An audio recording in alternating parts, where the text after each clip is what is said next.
Hello everyone, good evening all of you. Welcome to Spardha Lines. Okay, so please confirm me, those who are online, please confirm me, am I audible and visible?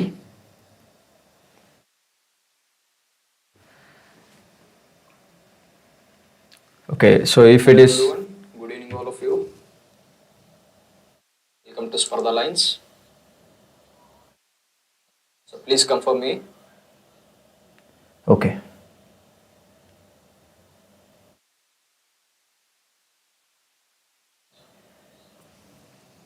Fine, just a minute.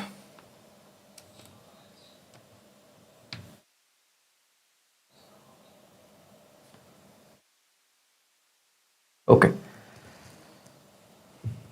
Shita,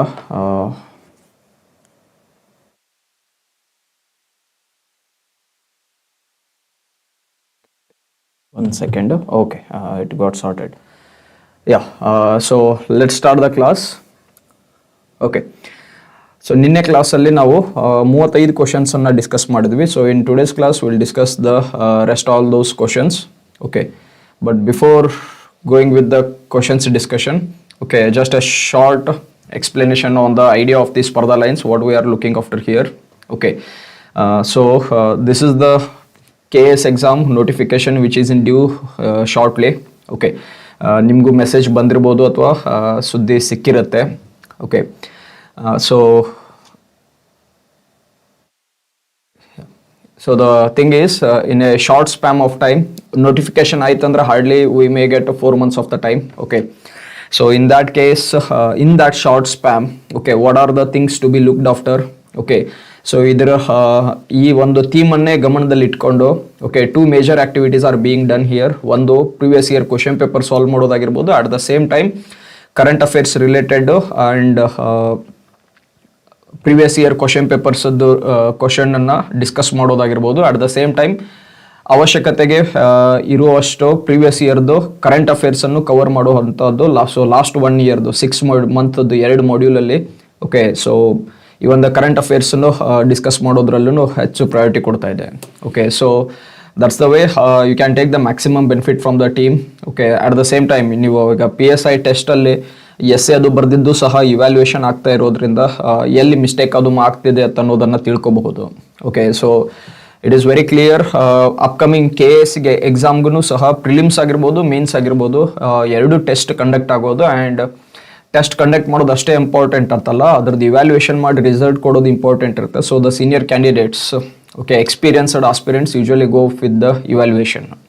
so ನಿಮಗೆ ಅದು genuine ಆಗಿ ಏನಾಗುತ್ತೆ, benefit ಆಗುತ್ತೆ. ಅಂದರೆ ಏನು ತಪ್ಪು ಮಾಡ್ತಿದ್ದೀವಿ ಅಂತ ಹೇಳಿ, ತಪ್ಪಂತೂ ಮಾಡ್ತಾನೆ ಇರ್ತೀವಿ. ಯೂಶುವಲಿ ನಮಗೆ ಕಂಪ್ಲೀಟ್ 100% ಕರೆಕ್ಟ್ ಆನ್ಸರ್ ಯಾವಾಗೂ ಹೊರಗೆ ಬರೋದೇ ಇಲ್ಲ, even 100 like senior most candidate ಇದ್ದಾಗೂ. Okay, fine. So this is about the operation charge regarding the commercial tax inspector. ನಿಮಗೆ ಎಕ್ಸಾಮ್ಸದ್ದು ಶೆಡ್ಯೂಲ್ಸ್ ಆಗಿರ್ಬೋದು, ಪ್ರತಿಯೊಂದನ್ನು ಇಲ್ಲಿ ಮೆನ್ಷನ್ ಮಾಡಲಾಗಿದೆ. At the same time PSI ಸಲುವಾಗಿ ಮಿಷನ್ ಚೇಸ್ ಅಂತ ಏನಿದೆ, ಓಕೆ, ಯಾವ ಟೆಸ್ಟು ಯಾವ ದಿನದಲ್ಲಿದೆ, ಎಕ್ಸಾಮಿನೇಷನ್ ಸೆಂಟರ್ಸನ್ನು ಲಿಸ್ಟ್ ಔಟ್ ಮಾಡಲಾಗಿದೆ. Okay, so you can go through these. ಇದೇ ಟೆಸ್ಟ್ ಸಿರೀಸದ ಪಾರ್ಟ್ ಆಗೇನೆ ನಾವು 3ನೇ ಟೆಸ್ಟನ್ನು ಈಗ discuss ಮಾಡೋರಿದ್ದೀವಿ. Fine. So these are the questions which we discussed. Okay, Lingaraj sir ತಗೊಳ್ತಿದ್ದಾರೆ. Okay, fine. ನಿಮ್ಮಲ್ಲೇ ಚಾಟ್ ಮಾಡ್ತಿದ್ರಾ? That's okay, fine. So 35th ಕ್ವಶನ್ವರೆಗೂ ನಾನು ಡಿಸ್ಕಸ್ ಮಾಡಿದ್ದೆ. ಸೊ 36th ಕ್ವಶನ್ಗೆ, ಸೊ ವಿಲೇಜ್ ಅಕೌಂಟೆಂಟ್ಗೆ ಯೂಟ್ಯೂಬ್ ಕ್ಲಾಸಸ್ ಸ್ಟಾರ್ಟ್ ಮಾಡಿ ಸರ್. ಫೈನ್. ಆನಂದ್ ಅವರೇ, ನಿಮ್ಮ ಮೆಸೇಜನ್ನು ಸ್ಪರ್ಧಾ ಲೈನ್ಸ್ ಟೀಮ್ಗೆ ಫಾರ್ವರ್ಡ್ ಮಾಡಿರ್ತೀನಿ. Okay, so the respective management team will look after this. Okay, so 36th question, find the odd one out ಅಂತ ಇದೆ. ಓಕೆ, ಗುಂಪಿಗೆ ಸೇರದ ಪದವನ್ನು ಹುಡುಕಿ ಅಂತ ಇದೆ. ಕೆಮೇಲಿಯನ್, ಕ್ರೊಕೊಡೈಲ್, ಟರ್ಟಲ್ ಆ್ಯಂಡ್ ದಿ ಎಲಿಗೇಟರ್. ಗೋಸುಂಬೆ, ಮೊಸಳೆ, ಆಮೆ ಮತ್ತು ಅಪಾದಕ ಅಥವಾ ಮೊಸಳೆಯ ರೀತಿಯ ಇನ್ನೊಂದು ಜೀವಿ ಎಲಿಗೇಟರ್.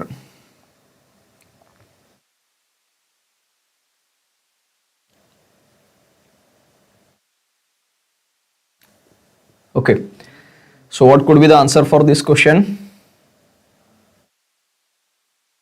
ಹರ್ಷಿತಾ ಅವರು ಎ ಅಂತ ಮೆನ್ಷನ್ ಮಾಡಿದ್ರೆ ಕೆಮೆಲಿಯನ್. ಓಕೆ,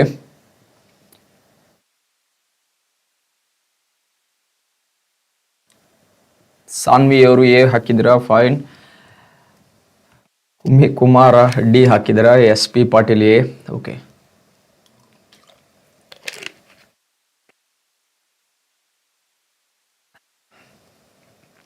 ಅಪಾದಕ Harshitha. Okay, fine. So the simple it is, ಇದು ಗೋಸುಂಬಿ ಅಂತಾನೆ ಆನ್ಸರ್ ಬರುತ್ತೆ, ಕೆಮೆಲಿಯನ್. ಓಕೆ, ಇದ್ರೊಳಗೆ ನಾವು ನೋಡಿ ಬಂದ್ರೆ ಆಮೆ, ಮೊಸಳೆ ಮತ್ತು ಎಲಿಗೇಟರ್ ಅಂತ ಏನು ಹೇಳ್ತಿದ್ದೀವಿ. Okay, they are the amphibians, ಉಭಯಚರಗಳು ಅಂತ ಹೇಳ್ತೇವೆ. ಓಕೆ, ನೀರಿನಲ್ಲಿ ಇರೋದು ಆಗಿರ್ಬೋದು ಅಥವಾ ಭೂಮಿಯ ಮೇಲೆ ಇರೋದು ರಚನೆಯಲ್ಲಿದೆ. ಆದರೆ ಕೆಮೆಲಿಯನ್ ಏನಿದೆ ಕಂಪ್ಲೀಟ್ ಆಗಿ ನೆಲದ ಮೇಲಿರುವಂಥ ಜೀವಿ. ಓಕೆ, ಎಸ್, ಥಂಡರ್ ಬೋಲ್ಟ್ ಗೋಸುಂಬೆ. ಓಕೆ, ಸೊ 37 and 38 ಕ್ವಶನ್ಗೆ ಇನ್ಸ್ಟ್ರಕ್ಷನ್ ಅನ್ನು ಕೊಡಲಾಗಿದೆ. Okay, like these questions are based on the following data. Okay, in a round table conference, 6 persons are participating and they are Andy, Bob, Charles, Douglas, Elena and Fred. Bob is sitting in between the Charles and the Elena and is opposite to Andy. Douglas is sitting to the left of Elena. Okay, ಈ ಎರಡು information ಕೊಟ್ಟಿದ್ದಾರೆ. Simple ಆಗಿದ್ದೇನಿದೆ, ಒಂದು ದುಂಡು ಮೇಜಿನ ಸಭೆ ಅಂತಿದೆ, 6 ವ್ಯಕ್ತಿಗಳು ಭಾಗವಹಿಸಿದ್ದಾರೆ ಅಂತ ಹೇಳಿದ್ದಾರೆ. ಆ 6 ವ್ಯಕ್ತಿಗಳ ಹೆಸರನ್ನು ಕೊಟ್ಟಿದ್ದಾರೆ, Andy, Bob, Charles, Douglas, Elena ಮತ್ತು ಫ್ರೆಡ್. ಓಕೆ, ಆರ್ಡರ್ ಅಲ್ಲಿ ಕುಂತಿಲ್ಲ ಅವರು. Okay, so it is they are sitting randomly in the sense the instruction has been given the way they are sitting. ಬಾಬ್ನು ಚಾರ್ಲ್ಸ್ ಮತ್ತು ಎಲೆನಾ ನಡುವೆ ಕುಳಿತಿದ್ದಾನೆ. Okay, and these are, ಇವರು ಆ್ಯಂಡಿಗೆ ಎದುರಾಗಿದ್ದಾರೆ ಅಂತಿದೆ. ಡೋಗ್ಲಾಸು ಎಲೆನಾಳ ಎಡೆಭಾಗದಲ್ಲಿ ಕುಳಿತಿದ್ದಾನೆ. Douglas is sitting to the left of the Elena.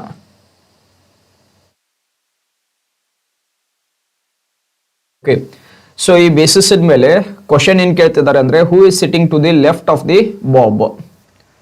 ಬಾಬ್ನ ಪಕ್ಕಕ್ಕೆ ಯಾರು, ಅದು ಯಾವ ಪಕ್ಕಕ್ಕೆ, ಎಡಭಾಗದಲ್ಲಿ ಯಾರು ಕುಳಿತಿದ್ದಾರೆ ಅಂತಿದೆ. ಓಕೆ, ಸೊ ಈ ಬೇಸಿಸ್ ಮೇಲೆ ನಾವು ಪಾಸಿಬಿಲಿಟಿ ಆಗಿ ಸಿಟ್ಟಿಂಗ್ ಅರೇಂಜ್ಮೆಂಟ್ ಅಲ್ಲಿ ನೋಡಿದಾಗ, okay, so the Bob could be over here, Elena. Okay, ಅಂದ್ರೆ ನಾನು ಡೈರೆಕ್ಟ್ ಸಾಲ್ವ್ ಮಾಡಿದ್ದ ಬೇಸಿಸ್ ಮೇಲೆನೆ ಹೋಗ್ತಾ ಇದ್ದೇನೆ. Okay, Douglas, Andy.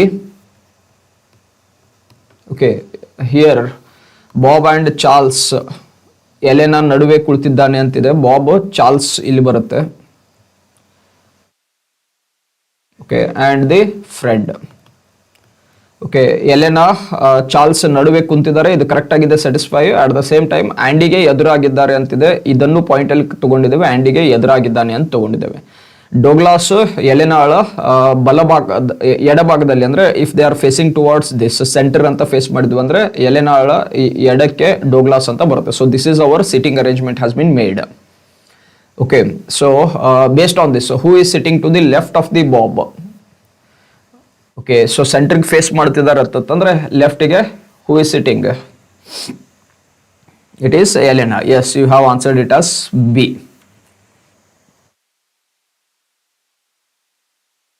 Okay, 38th question now.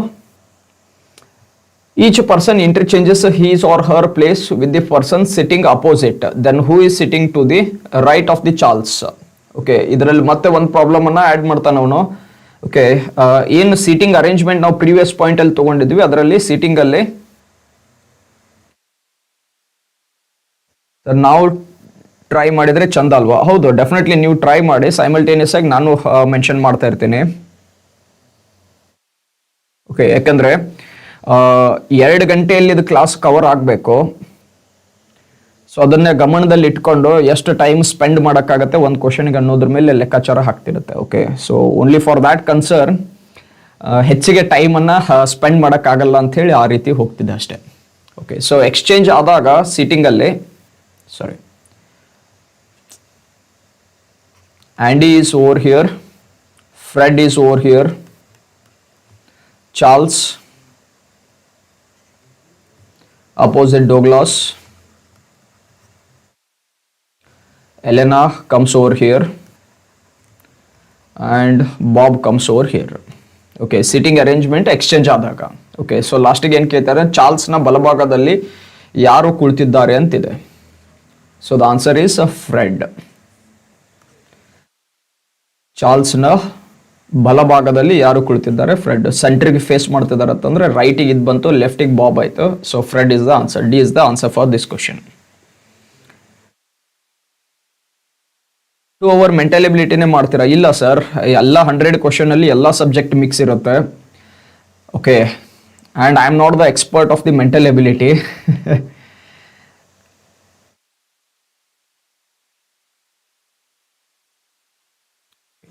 $39th question. It takes 3 hours to fill a tank, but due to leakage, it take 4 hours. How long would it leak to take to empty a full tank? ಒಂದು tank ತುಂಬಲು 3 ಗಂಟೆ ಬೇಕಾಗುತ್ತದೆ ಇದೆ ಅಂತಿದೆ, ಆದರೆ ಸೋರಿಕೆಯಿಂದಾಗಿ ಇದು 4 ಗಂಟೆಗಳನ್ನು ತೆಗೆದುಕೊಳ್ತಾ ಇದೆ. ಸೊ ಪೂರ್ಣ ಟ್ಯಾಂಕ್ ಅನ್ನು ಖಾಲಿ ಮಾಡಲು ಎಷ್ಟು ಸಮಯ ತೆಗೆದುಕೊಳ್ಳುತ್ತಿದೆ ಅಂತಿದೆ. Good evening Sangeetha. Harshitha 12 hours ಅಂತ ಹೇಳಿದಿರಾ? Okay okay,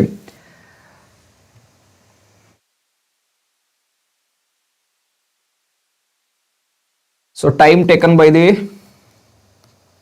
the tank, okay, to fill is 3 hours, right? Okay, ಏನು ಟ್ಯಾಂಕ್ ತುಂಬಲು ಟ್ಯಾಪ್ ತೆಗೆದುಕೊಳ್ಳುವ ಅಂದರೆ ನಲ್ಲಿ ತೆಗೆದುಕೊಳ್ಳುವಂಥ ಅವಧಿ 3 ಗಂಟೆ ಇದೆ. ಸೋರಿಕೆಯಿಂದಾಗಿ ತೆಗೆದುಕೊಳ್ಳುವಂಥ ಅವಧಿ 4 ಗಂಟೆಗಳನ್ನು ತಗೊಳ್ತಾ ಇದೆ. Okay, due to leakage.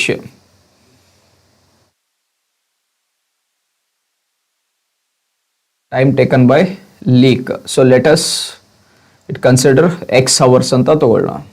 Okay, Basavaraj ಅವರು 10 ಅವರ್ಸ್ ಅಂತ ಮೆನ್ಷನ್ ಮಾಡಿದ್ರ.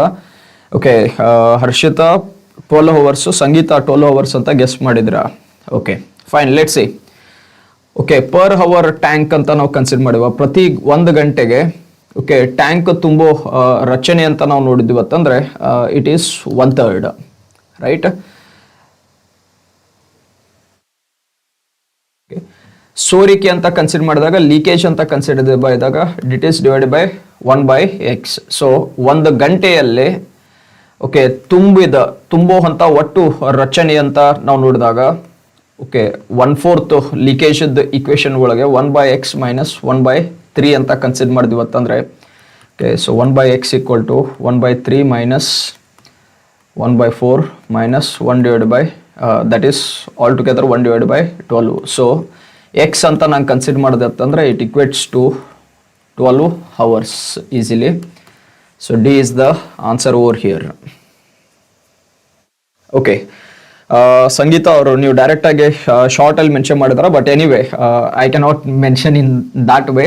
Okay, and I said I am not the expert of the mental ability, so whatever the instruction is given to me, based on that I'll give the explanation. 40th question.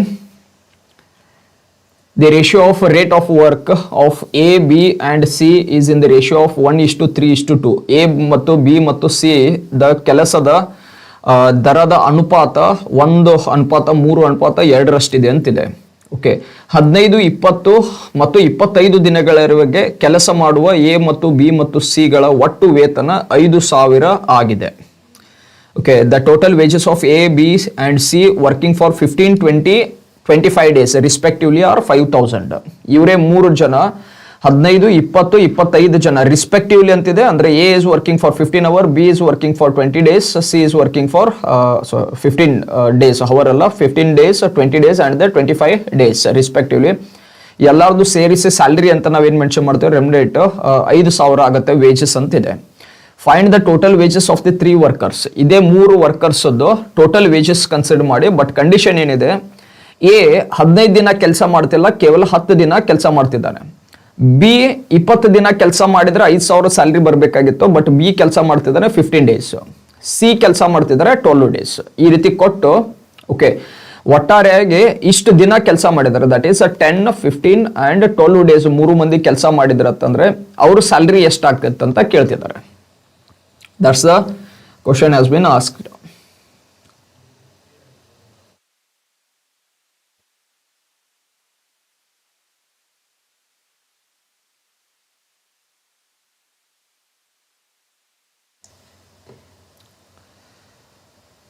Pen pencil ಬೇಕು. That's what ಇದು this is a bit difficult.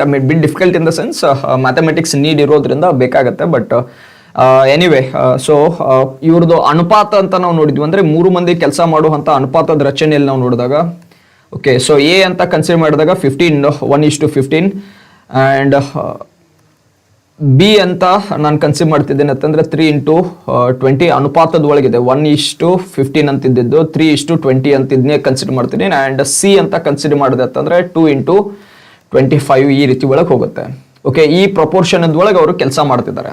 Okay, that makes it as 15:60:50.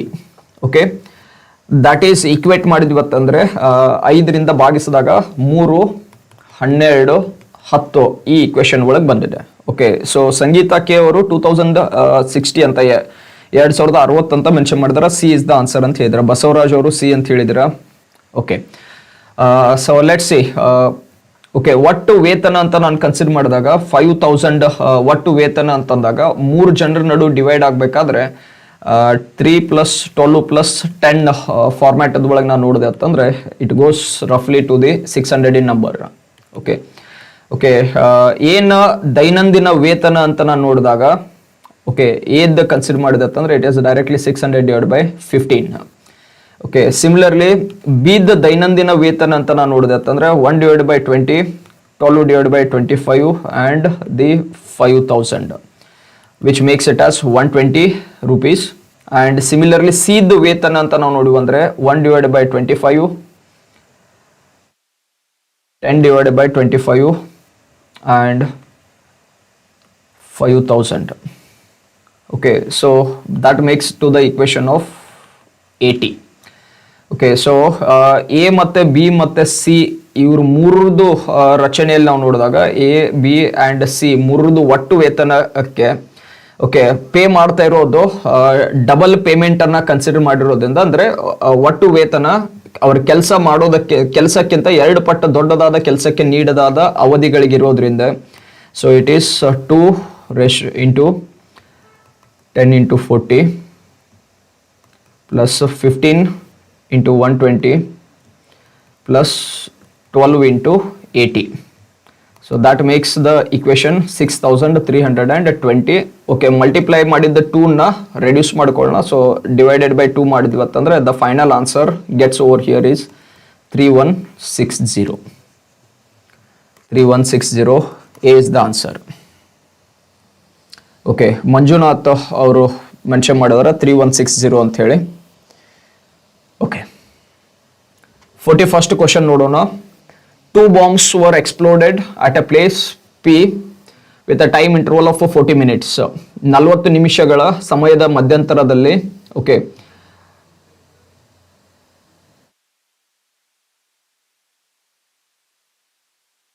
P ಸ್ಥಳದಲ್ಲಿ 2 ಬಾಂಬುಗಳನ್ನು ಸ್ಫೋಟಿಸಲಾಯಿತು ಅಂತಿದೆ. P ನಿಂದ ದೂರ ಸರಿಯುತ್ತಿರುವ ವ್ಯಕ್ತಿಯು A ಬಿಂದುವಿನಲ್ಲಿ ಮೊದಲ ಸ್ಫೋಟವನ್ನು ಹಾಗೂ ಬಿ ಬಿಂದುವಿನಲ್ಲಿ 2ನೇ ಸ್ಫೋಟವನ್ನು ಕೇಳಿದನು. A person moving away from the P heard the first explosion at a point A and second explosion when he was at the point B. If he heard the explosion at an interval of 41 minutes and if the speed of the sound is 331 meter per second, okay, ಶಬ್ದದ ವೇಗ 331 metre per second ಆಗಿದ್ದರೆ what is the distance between the A and the B ಅಂತ ಕೇಳ್ತಿದ್ದಾರೆ. Simple ಆಗಿದೆ. P ಪ್ಲೇಸಲ್ಲಿ okay explode ಆಗಿದೆ and the person at the position A heard this. Okay, and ಇದು ಶಬ್ದ ಕೇಳಿದ ಮೇಲೆ ಈ ದಿಕ್ಕಲ್ಲಿ ಹೋಗಬೇಕಾದ್ರೆ ಆಫ್ಟರ್ ಸರ್ಟನ್, ಓಕೆ, ಅಂದರೆ a person moving away from the P heard the first explosion at point A. Okay, ಇವನು first ಕೇಳಿದ್ದು ಪಾಯಿಂಟ್ ಎ ಅಲ್ಲಿ. ಓಕೆ, ಕೇಳಿದ ಮೇಲೆ ಮತ್ತೆ ಇದೇ ದಿಕ್ಕಲ್ಲಿ ಮೂವ್ ಆಗ್ತಾ ಹೋಗ್ತಿದ್ದಾನೆ. Okay, and second explosion he heard at the point B. Sorry, second explosion he heard at point B. If he heard the explosion at an interval of 41 minutes, okay, time interval ಏನಿದೆ ಎರಡದ್ರ ನಡುವೆ explosion ಒಳಗೆ 41 ನಿಮಿಷ ಇದೆ ಅಂತ ಹೇಳ್ತಿದ್ದಾರೆ. Okay, if the speed of the sound is 331 metre per second, ಶಬ್ದದ ವೇಗ 331 metre ಪ್ರತಿ ಸೆಕೆಂಡ್ ಇದೆ ಅಂತಂದ್ರೆ ಎ ಮತ್ತೆ ಬಿ ದ ನಡುವೆ ಇರುವಂತ ಡಿಸ್ಟೆನ್ಸ್ ಎಷ್ಟಿದೆ ಅಂತ ಕೇಳ್ತಿದ್ದಾನೆ. ದೂರ ಎಷ್ಟಿದೆ ಅಥವಾ ಅಂತರ ಎಷ್ಟಿದೆ ಅಂತ ಕೇಳ್ತಿದ್ದಾನೆ.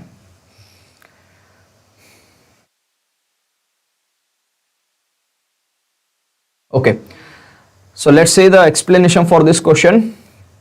ಓಕೆ, ಮೊದಲನೇ ಸ್ಫೋಟವನ್ನು ಕೇಳಿದ ನಂತರ ವ್ಯಕ್ತಿ ಏನಲ್ಲಿಯೇ ಉಳಿದಿದ್ದರೆ ಓಕೆ ಅವನು 40 ನಿಮಿಷಗಳ ನಂತರ ಅಂದ್ರೆ 40 ನಿಮಿಷಗಳ ಅಂತರದಲ್ಲಿ ಎರಡನೇ ಸ್ಫೋಟವನ್ನು ಕೇಳ್ತಿದ್ದ. Instead of moving to the other place ಅವನು ಏದಲ್ಲೇ ಉಳಿದಿದ್ದತ್ತಂದ್ರೆ ಓಕೆ 40 ಮಿನಿಟ್ಸ್ ಇಂಟರ್ವಲ್ ಒಳಗೆ ಎರಡನೇ ಸೌಂಡ್ ಅನ್ನ ಕೇಳ್ತಿದ್ದ. ಓಕೆ, ಅಂದ್ರೆ ಎದಿಂದ ಬಿಗೆ ಓಕೆ ಧ್ವನಿ ಪ್ರಯಾಣಿಸಲು ತೆಗೆದುಕೊಳ್ಳುವ ಅವಧಿ ಅಂತಂದಾಗ ಕೇವಲ 1 ನಿಮಿಷ ಅಂತ ಬಂತು. ಯಾಕಂದ್ರೆ 41 ನಿಮಿಷ ಅಂತರದಲ್ಲಿದೆ. ಓಕೆ, ಇಲ್ಲಿಂದ ಈ ಪ್ಲೇಸ್ ಇಂದ ಬಿಗೆ ಬರಬೇಕಾದ್ರೆ 41 ನಿಮಿಷ ಆದ್ಮೇಲೆ ಮತ್ತೊಂದು ಅಂದ್ರೆ ಈ ಪಾಯಿಂಟ್ ಇಂದ ಬಂದಾಗ okay he heard that sound. But ಈ ಮೂವ್ ಆಗಿಲ್ಲ, ಇದೇ ಪ್ಲೇಸ್ ಒಳಗಿದ್ದಾನಂತಂದ್ರೆ 40ನೇ ನಿಮಿಷದ ಅಂತರದ ಒಳಗೆ ಎರಡನೇ ಶಬ್ದ ಕೇಳಬೇಕಾಗಿತ್ತು. ಸೊ ಸೌಂಡ್ ಟ್ರಾವೆಲ್ ಮಾಡೋದಂತ ನಾನು ಕನ್ಸಿಡರ್ ಮಾಡಿದಾಗ ಈಗ okay that sound has travelled for 1 minute okay to cover that distance. Okay, ಅಂದ್ರೆ ಅದೇ ವ್ಯಕ್ತಿ 41 ನಿಮಿಷ ತೆಗೆದುಕೊಂಡ್ರು. ಎ ಮತ್ತು ಬಿ ಮತ್ತು ನಡುವಿನ ದೂರ ಅಂತ ನಾವು ಕನ್ಸಿಡರ್ ಮಾಡಿದಾಗ ಶಬ್ದದ ವೇಗ, the speed of the sound into the time taken, ಸಮಯ ಯಾವುದನ್ನ ತಗೊಳ್ತಿದೆ ಎದಿಂದ ಬಿಗೆ ಪ್ರಯಾಣವಾಗೋದಕ್ಕೆ. ಓಕೆ, ಸೊ ಶಬ್ದದ ವೇಗ ಎಷ್ಟಿದೆ 331 ಮೀಟರ್ ಪರ್ ಸೆಕೆಂಡ್ ಇದೆ. ಓಕೆ, ಎದಿಂದ ಬಿಗೆ ಪ್ರಯಾಣ ಮಾಡಬೇಕಾದ್ರೆ ರಚನೆ ಅಂತ ನಾವು ಕನ್ಸಿಡರ್ ಮಾಡಿದ್ವಿ ಅಂತಂದ್ರೆ 60 ಮೀಟರ್ ಪರ್ ಸೆಕೆಂಡ್ ರಚನೆ ಒಳಗಿರೋದ್ರಿಂದ 60 ಮಲ್ಟಿಪ್ಲೈ ಮಾಡ್ತಿದ್ದೀನಿ ಅಂತಂದ್ರೆ it is 19860 metre. C is the answer. So anyone has mentioned? Harshita, excellent, you have mentioned it. Yes, that's what simple 331 multiplied by the 60. Fine. 42nd question. Excellent. Well done, Harshita. You have answered it much at a shorter span of the time. Okay. A 2-digit number as such that it is 4 times the sum of its digit and twice the product of its product of the digits. Find the number. 2 ಅಂಕಿಯ ಸಂಖ್ಯೆಯು ಅದರ ಅಂಕೆಗಳ ಮೊತ್ತಕ್ಕಿಂತ 4 ಪಟ್ಟು ಹಾಗೂ ಅಂಕೆಗಳ ಉತ್ಪನ್ನದ 2 ಪಟ್ಟು ಹೆಚ್ಚಾಗಿದೆ. ಆ ಸಂಖ್ಯೆಯನ್ನು ಕಂಡುಹಿಡಿಯಿರಿ ಅಂತಿದೆ.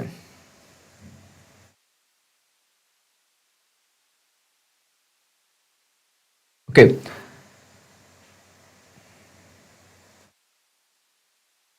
Fine. So what ever the number we are considering X ಅಂತ ಅನ್ನೋದು ಓಕೆ ಮೂಲ ಅಂಕಿ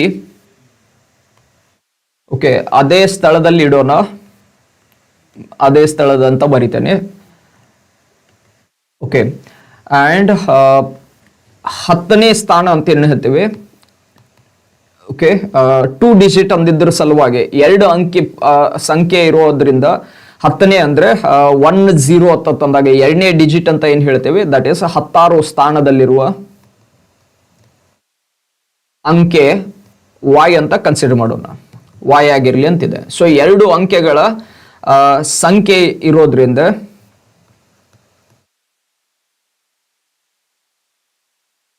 ಎರಡು ಅಂಕೆಯ ಸಂಖ್ಯೆ ಇರೋದ್ರಿಂದ it is 10y plus X ಅಂತ ಬರುತ್ತೆ.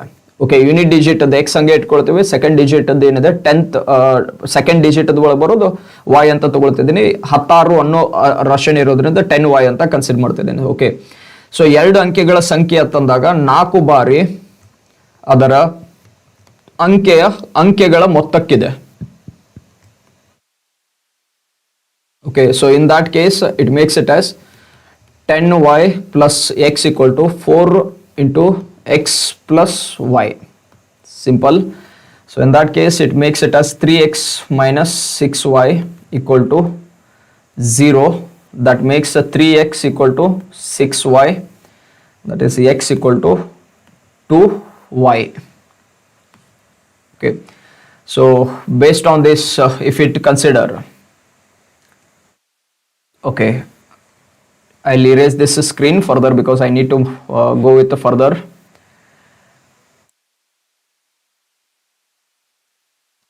Okay, so 2 ಅಂಕಿಯ ಸಂಖ್ಯೆ ಅಂತಂದಾಗ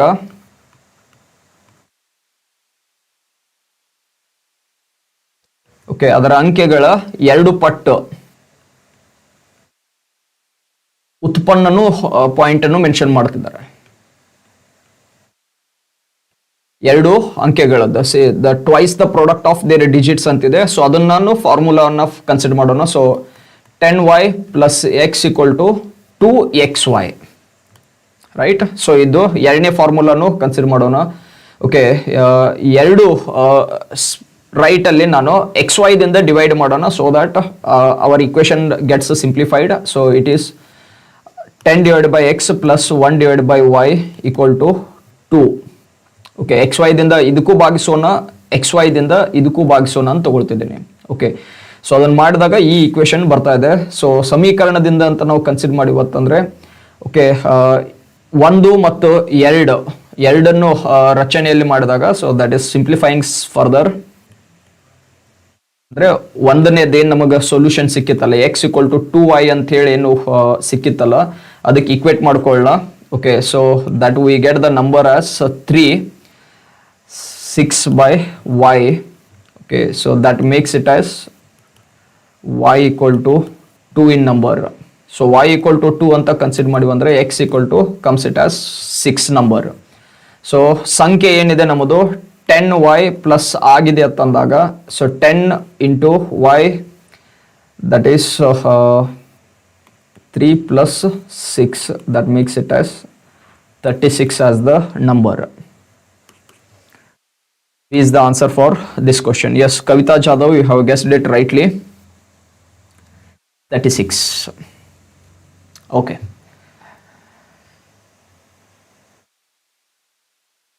Fine. So I have went with the entire explanation. Okay. Harshita, she has mentioned the better explanation in short. Okay, you can follow. That's the better. In fact, actually, if I am in the exam hall, ನಾನು usually ನಾನು ಈ ರೀತಿ formula ಹಾಕಿ mention ಮಾಡಲ್ಲ. ನಾನು ಇಲ್ಲಿ explain ಮಾಡೋ ಸಲುವಾಗಿ ನಾನು ಫಾರ್ಮುಲಾ ಹಾಕ್ತಿದ್ದೀನಿ. ಓಕೆ,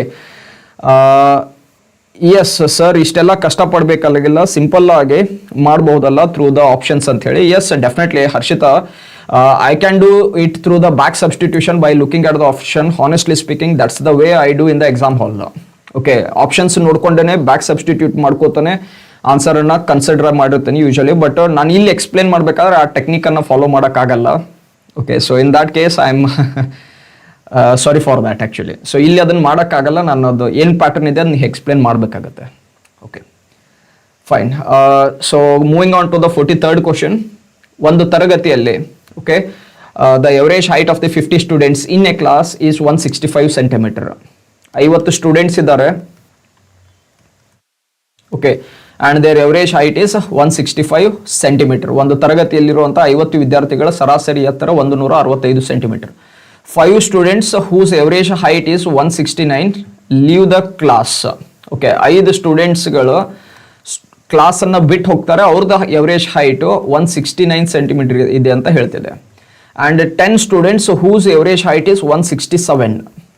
10 ಸ್ಟೂಡೆಂಟ್ಸು ಆ್ಯಡ್ ಆಗ್ತಿದ್ದಾರೆ, whose average height is 167 centimeter joins the class. Okay, 10 student add ಆಗ್ತಿದ್ದಾರೆ, ಅವ್ರದ್ದು ಎವರೇಜ್ ಹೈಟು 167 ಸೆಂಟಿಮೀಟರ್ ಇದೆ ಅಂತಿದೆ. Okay, if this is the case, what is the new average of the classroom? That is with respect to height. Okay, so simple ಆಗಿ ಹೋಗೋಣ. 50 students 165 average ಇದೆ ಅಂತ ತಂದಾಗ, okay, 8250 centimetre. 5 ಸ್ಟೂಡೆಂಟ್ಸ್ಗಳು ಹೊರಗೆ ಹೋಗ್ತಿದ್ದಾರೆ ಅಂತಂದರೆ ಅವ್ರದ್ದು ಹೈಟು 5 ಸ್ಟೂಡೆಂಟ್ಸು 169 ಸೆಂಟಿಮೀಟರ್ ಇದೆ. ಆರ್ ನಂಬರ್ ವೈಸ್ ನಾವು ನೋಡಿ ಅಂದರೆ 845 ಸೆಂಟಿಮೀಟರ್ ರೆಡ್ಯೂಸ್ ಆಗಬೇಕು. 10 ಸ್ಟೂಡೆಂಟ್ಸ್ ಆ್ಯಡ್ ಆಗೋರಿದ್ದಾರೆ, ಅವ್ರದ್ದು ಎವರೇಜ್ ಹೈಟು 167 ಸೆಂಟಿಮೀಟರ್ ಇರೋದ್ರಿಂದ 1670 ಸೆಂಟಿಮೀಟರ್ ಆಗುತ್ತೆ. Okay, so 50 - 5 + 10. Okay, that makes it as 55 students final ಆಗಿ. ಓಕೆ, ಸೊ 55 ಸ್ಟೂಡೆಂಟ್ಸ್ಗಳದ್ದು ಒಟ್ಟು ಎತ್ತರ ಈಗ ನಾವು ನೋಡಿ ಬಂದರೆ ಡೈರೆಕ್ಟಾಗಿ ನೋಡಿಬಿಡೋಣ. 8250 - 845 + 1670, that's it. So the average height 9075 ಆಗುತ್ತೆ ಟೋಟಲ್ ಆಗಿ. ಡಿವೈಡೆಡ್ ಬೈ 55 ಮಾಡಿದ್ವಿ ಅಂತಂದರೆ will get our answer 165 centimetre. D is the answer. Okay,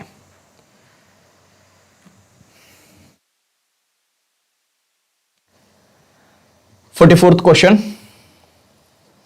If 2 balls are drawn at random from a bag containing 4 black balls and 3 white balls, then the ratio in favor of drawing 2 white balls is 4 ಕಪ್ಪು ಚೆಂಡುಗಳು ಮತ್ತು 3 ಬಿಳಿ ಚೆಂಡುಗಳನ್ನು ಹೊಂದಿರುವ ಚೀಲದಿಂದ 2 ಚೆಂಡುಗಳನ್ನು ಯಾದೃಚ್ಛಿಕವಾಗಿ ಹೊರತೆಗೆದರೆ 2 ಬಿಳಿ ಚೆಂಡು ಹೊರತೆಗೆಯುವ ಅನುಪಾತ ಎಷ್ಟು ಅಂತಿದೆ. ಪ್ರಾಬಬಿಲಿಟಿ. ಸೊ ಚೀಲದಲ್ಲಿರುವಂಥ ಒಟ್ಟು ಚೆಂಡುಗಳ ಸಂಖ್ಯೆ 4 + 3 ದಟ್ ಈಸ್ 7. 4 ಬ್ಲ್ಯಾಕ್ ಬಾಲ್ಸ್ ಇದಾವೆ, 3 ವೈಟ್ ಬಾಲ್ಸ್ ಇದಾವೆ. Okay, so going by this pattern 2 ball ratio of favouring 2 white balls ಅಂತಿದೆ. 7C2 ಪ್ಯಾಟರ್ನ್ ಅಲ್ಲಿ ನಾನು ಕನ್ಸಿಡರ್ ಮಾಡಿದೆ ಅಂತಂದ್ರೆ that makes it as 21 as the number. Okay, 3 ಬಿಳಿ ಚೆಂಡು ಇದೆ ಅಂತಂದ್ರೆ 3 ವೈಟ್ ಬಾಲ್ಸ್ ಇದೆ ಅಂತಂದ್ರೆ ಓಕೆ 3C2 ಪ್ಯಾಟರ್ನ್ ಅಲ್ಲಿ ಹೋಗ್ತೇನೆ. ಓಕೆ, 2 ಚೆಂಡುಗಳು ಬಿಳಿ ಆಗಿರುವಂತ ಸಂಭವನೀಯತೆ ಅಂತ ಅನ್ನೋ ರಚನೆಯಲ್ಲಿ ಅಂದ್ರೆ ಆ ಪ್ಯಾಟರ್ನ್ ಅಲ್ಲಿ ಡ್ರಾ ಮಾಡಬಹುದು. So going by this P ಅಂತ ಕನ್ಸಿಡರ್ ಮಾಡಿದೆ ಅಂದ್ರೆ 3C2 divided by 7C2 that is 3 divided by 21, 1 divided by 7. Similarly P ಅಂತ ನಾ ಕನ್ಸಿಡರ್ ಮಾಡಿದೆ ಅಂದ್ರೆ okay that is 1 minus 1 divided by 7 that is equal to 6 divided by 7. So P ಮತ್ತೆ okay second equation the P ಅಂತ consider ಮಾಡಿದ್ರೆ 1 divided by 7 is to 6 divided by 7 proportion ಒಳಗೆ ನಾನು ನೋಡಿದೆ ಅಂದ್ರೆ that makes it as 1 is to 6. Okay, so C is the answer for this question. Okay, A ಅಂತ mention ಮಾಡ್ತಿದ್ರ, just confirm it. The answer should come it as 1 is to 6 proportion. Okay, if A is the father is B and C is the father of B and D, is A's mother, then how is C related to D? Statement ಸ್ವಲ್ಪ confusion ಇಲ್ಲಿದೆ. A's father is B. Okay, C is the father of B and D. C is the father of B and D. Okay. A is mother. A's mother. Okay. Sorry. C is the father of B and D is A's mother. ತಂದೆ ಮತ್ತೆ ತಾಯಿ. D is A's mother ಅಂತ ನಾವು consider ಮಾಡಿವಿ ಅಂದ್ರೆ then how is C related to D? D ಮತ್ತೆ C ದ relation ಏನಿದೆ ಅಂತಿದೆ. ಸೊ D ಗೆ C ಯಾವ ರೀತಿ ರಿಲೇಟ್ ಆಗತ್ತಾರಂತಂದ್ರೆ it is definitely father in law, ಮಾವ ಆಗ್ತಾರೆ. Okay, husband's father in law, simple ಆಗಿದೆ. Okay, 46th question. Srishti started walking towards north to reach female her school. Statement allu mistake agide, sorry for that. Okay, after reaching the school she turned 180 degree in clockwise direction. All right, so Srishti ಏನು ಮಾಡ್ತಿದ್ದಾಳೆ, northward move ಆಗ್ತಾ ಹೋಗ್ತಿದ್ದಾಳೆ to reach her school. Okay, from this point. Okay, after reaching the school, ಇದಕ್ಕೆ reach ಆದಮೇಲೆ she turned 180 degree 180 ಡಿಗ್ರಿಗೆ ತಿರುಗುತ್ತಿದ್ದಾಳೆ ಅಂತ ಹೇಳ್ತಿದ್ದಾರೆ. ಬಟ್ ಕಂಡೀಷನ್ ಏನಿದೆ, ಕ್ಲಾಕ್ ವೈಸ್ ಡೈರೆಕ್ಷನ್ ಒಳಗಿದೆ. ಕ್ಲಾಕ್ ವೈಸ್ ಡೈರೆಕ್ಷನ್ ಒಳಗೆ 180 ಡಿಗ್ರಿ ಟರ್ನ್ ಆಗ್ತಾಳೆ ಅಂತಂದ್ರೆ she is facing the south ಅನ್ನಂಗೆ ಆಯ್ತು ಈಗ. Okay, and then further 45 degree in the aunty clock wise direction. Okay, ದಕ್ಷಿಣಕ್ಕೆ ಮುಖ ಮಾಡಿದಾಗ ಮತ್ತೆ 45 ಡಿಗ್ರಿ ಹೊಳುತ್ತಿದ್ದಾಳೆ ಅಂತಿದೆ.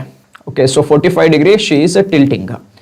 So in which direction she is facing now? So she is facing southeast direction. Southeast ಅಂತಂದಾಗ ಕನ್ನಡಲ್ಲಿ ಆಗ್ನೇಯ, right? We have the answer. She is facing the southeast direction. So D is the answer. Yes. All right. So I am not able to look after much of the comments. Okay, so Manjunath ಅವರು D ಅಂತ mention ಮಾಡಿದಾರೆ, Akshay D mention ಮಾಡಿದಾರೆ, Harshita B ನೀವು ಯಾವುದಕ್ಕೆ mention ಮಾಡಿದಿರ ನೋಡಿ. Okay, she is facing south east. Yes, that's it. Do not be in hurry. That's what the actually many of the aspirants do in the exam hall, and that is not the individual person activity. It is very simple. When you are near to the destination, one says that one loses the patience. Okay, ಗುರಿ ಸಮೀಪ ಇದ್ದಾಗ usually ಯಾರೇ ಇದ್ರು ತಾಳ್ಮೆ ಕಳ್ಕೊಳ್ತಾರೆ ಅಂತ ಹೇಳ್ತಾರೆ. Okay, yeah, few more questions. We'll move on to those general studies question. 47th question ಇದೆ. At what time between 4 o'clock and 5 o'clock the hour hand and the minute hand of a clock coincide?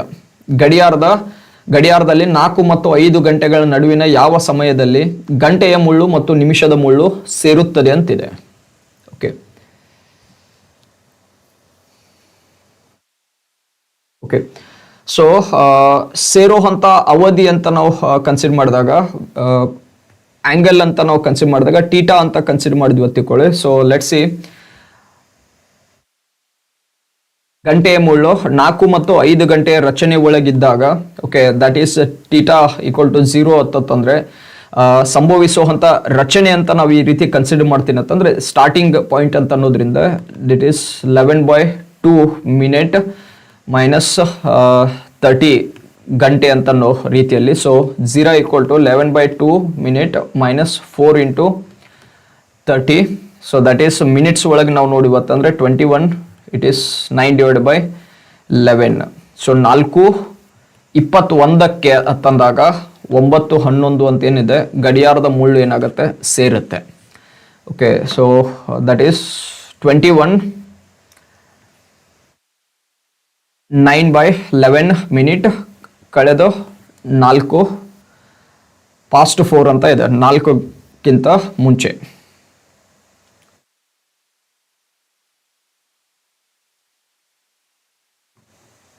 Okay, 48th question.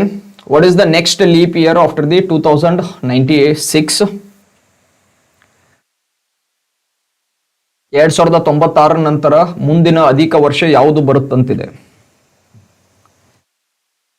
So once in 4 year leap year ಬರಬೇಕಾದ್ರೆ 2096 ಆದಮೇಲೆ, okay, leap year ಬರಬೇಕು. But 2100 answer ಅಂತ ಬರಲ್ಲ, because 2100 ಶತಮಾನದ ವರ್ಷ ಆಗಿರೋದ್ರಿಂದ 400ರಿಂದ okay ಭಾಗಿಸುವಂಥ ರಚನೆಯಲ್ಲಿ ಬರದೇ ಇರೋದ್ರಿಂದ, ಓಕೆ, 2100 ಅಧಿಕ ವರ್ಷದ ರಚನೆಯಲ್ಲಿ ಬರಲ್ಲ. ಸೊ 2100 ಆದಮೇಲೆ ನಾವು ನೋಡಿದ್ವಿ ಅಂತಂದ್ರೆ ಪ್ಲಸ್ 4 years ಆದಾಗ 2104 would be the next leap year. C is the answer, not the A answer. Leap year calculate ಮಾಡಬೇಕಾದ್ರೆ ಫಾರ್ಮುಲಾ ಕ್ಲಿಯರ್ ಆಗಿರಲಿ. Divide by the 4 and at the same time 400 equation should be considered very clearly. So it is 2104. C is the answer. All right, so that's the mental ability question. Time went very slowly relative age. So let's see the general studies question. 49th question now. The national emblem motto, that is Satyameva Jayate, inscribed below the emblem of India, is taken from which of the following Upanishad?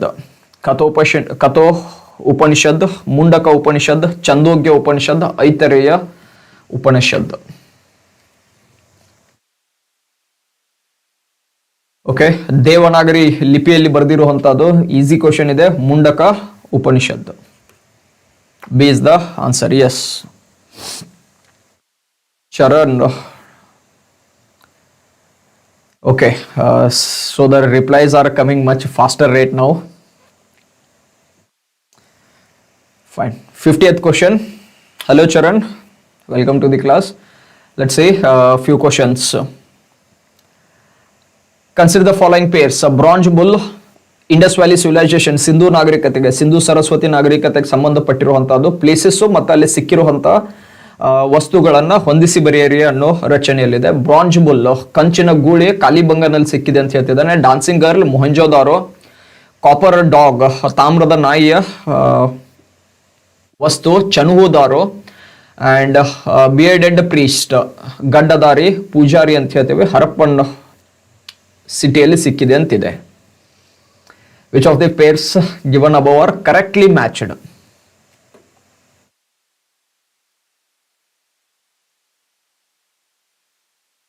Okay, Manjunath B ಅಂತ ಹಾಕಿದ್ರ. 1, 2 and 4 are correctly matched ಅಂತಿದ್ರ. Okay,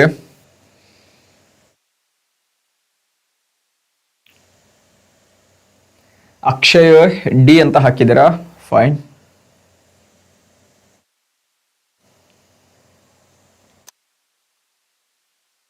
okay, ಏನಿಲ್ಲ, simple logic ಇದೆ.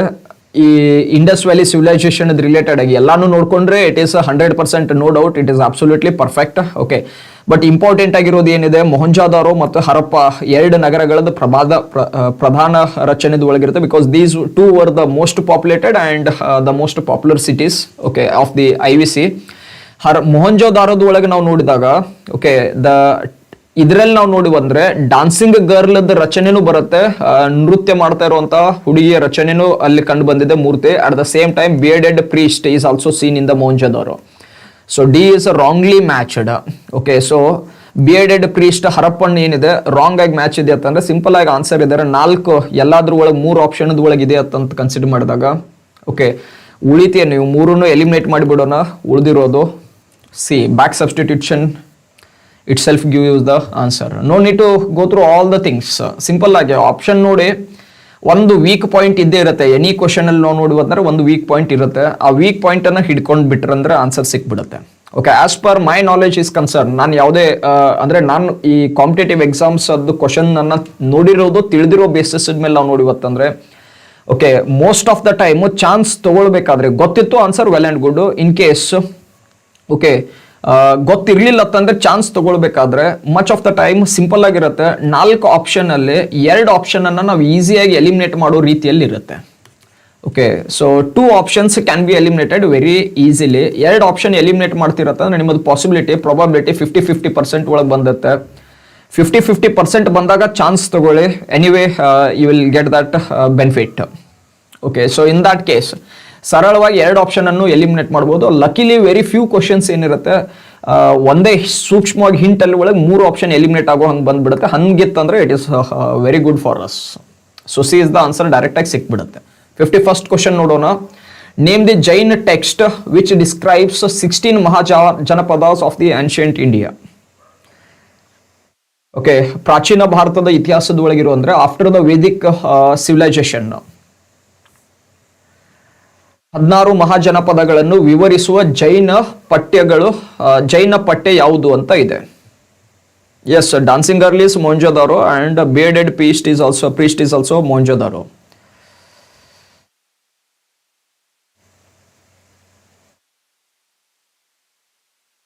Okay, ಕಂಚಿನ bull ಏನಿದೆ ಕಾಲಿಬಂಗಲ್ ಇದೆ, ತಾಮ್ರದ ನಾಯಿ ಏನಿದೆ ಮತ್ತು ಪಕ್ಷಿ ಎರಡು ಸಿಕ್ಕಿರೋದು ಲೋಥಲ್ ಅಲ್ಲಿ. Copper dog found in Harshit ಅವ್ರು ನೀವೇನು ಕ್ವಶನ್ ಕೇಳಿದ್ರಲ್ಲ, that is found in Lothal. Lothal comes in where? It is in the Gujarat. And Lothal the most important aspect ಏನಿದೆ ಯಾರಾದ್ರೂ ಮೆನ್ಷನ್ ಮಾಡೋಕ್ಕಾಗಿದೆ ಸ್ವಲ್ಪ ಪ್ರೀವಿಯಸ್ ಕಮೆಂಟ್ ಬೇಸಿಸ್ ಮೇಲೆ. Lothal is known for dockyard, ಬಂದರದ ರಚನೆಯನ್ನ ಹೊಂದಿದೆಯಲ್ಲ ಅದರದ್ದು ಅತಿ ಪ್ರಮುಖ ರಚನೆಯಲ್ಲಿದೆ. ಓಕೆ, ಸೊ 51st ಕ್ವಶನ್ ಅಲ್ಲಿ Jain text which describes the 16 mahajanapadas of the ancient India. Okay, 16 ಮಹಾಜನಪದಗಳನ್ನ ಮೆನ್ಷನ್ ಮಾಡಿರುವಂತ ಜೈನ ಪಠ್ಯ ಅಂತ ನಾವು ಕನ್ಸಿಡರ್ ಮಾಡಿವ ಅಂತಂದ್ರೆ that is the text which mention is actually Bhagavati Sutra. A is the answer for this. Okay, and ಇದರಲ್ಲೇನೆ ಇರುವಂತದ್ದು ಆಗಂತರ ನಿಕಾಯ ಅಂತ ಏನಿದೆ. Okay, that is actually Buddhist text with respect to same ಮಹಾಜನಪದಾಸಗಳನ್ನೇ ಮೆನ್ಷನ್ ಮಾಡಿರೋದು ಬುದ್ಧಿಸ್ಟ್ ಟೆಕ್ಸ್ಟ್ ಅಲ್ಲಿ, ಅಂದ್ರೆ ಬುದ್ಧಿಸ್ಟ್ ಕೃತಿಗಳಲ್ಲಿ ಅಥವಾ ಪಠ್ಯಗಳಲ್ಲಿನೂ ಅದರದ್ದು ಮೆನ್ಷನ್ ಆಗಿದೆ. But that is the name Anguttara Nikaya ಅಂತ ಬರುತ್ತೆ. ಜೈನ ಟೆಕ್ಸ್ಟ್ ಒಳಗೆ ಮೆನ್ಷನ್ ಮಾಡಿರೋದು ಭಗವತಿ ಸೂತ್ರ. ಫೈನ್. 16 ಮಹಾಜನಪದಗಳ ಬಗ್ಗೆ ಮೆನ್ಷನ್ ಮಾಡಿದ್ದಾರೆ. 16 ಮಹಾಜನಪದಗಳ ಹೆಸರು ನೆನ್ಪಿಟ್ಕೊಳ್ಬೇಕಾಗತ್ತೆ. ಆಲ್ರೆಡಿ UPSC ಪ್ರಿಲಿಮ್ಸ್ ಅಲ್ಲಿ ಕ್ವಶನ್ ಇರುವಂತದ್ದು ಇದು ಆಕ್ಚುಲಿ. ಓಕೆ, ಅಂಗ ಆಗಿರ್ಬೋದು, ಭಂಗ ಅಥವಾ ವಂಗ ಅಂತ ಬರುತ್ತೆ, ಮಗಧ, ಮಲಯ, ಮಾಳ್ವಕ, ಅಚ್ಚ, ವಚ್ಚ, ಕೊಚ್ಚ, ಪದ, ಲಾತ ಅಥವಾ ಲತಾ, ಬಜ್ಜಿಗೆ ಇದು ವಜ್ಜಿ ಅಂತ ಬರುತ್ತೆ, ಮಲ್ಲ, ಕಾಸಿ, ಕೋಸಲ, ಅವಾಹ ಮತ್ತು ಸಂಬುತ್ತರ. ಓಕೆ, 16 ಮಹಾಜನಪದ ಹಿಸ್ಟ್ರಿ ಒಳಗೆ ಸ್ಲೈಟ್ ಆಗಿ ನೇಮ್ ಚೇಂಜ್ ಆಗುತ್ತೆ. ಜೈನ ಟೆಕ್ಸ್ಟ್ ಅಲ್ಲಿ ಅದರದ್ದು ಹೆಸರು ಸ್ಲೈಟ್ ಆಗಿ ಚೇಂಜಸ್ ಆಗಿದೆ. ಬಟ್ ಹಿಸ್ಟ್ರಿ ಒಳಗೆ ಏನು ಡೈರೆಕ್ಟ್ ಆಗಿ ಬಂದಿದೆಯಲ್ಲ ಆ ಹೆಸರುಗಳು ನಿಮಗೆ ಗೊತ್ತಿರಬೇಕು. 52nd question. Who among the following rulers issued the Junagadh Girnar inscription? Girnar inscription has that much relevance. The first Sanskrit inscription ಅಂತ ಹೇಳ್ತೇವೆ.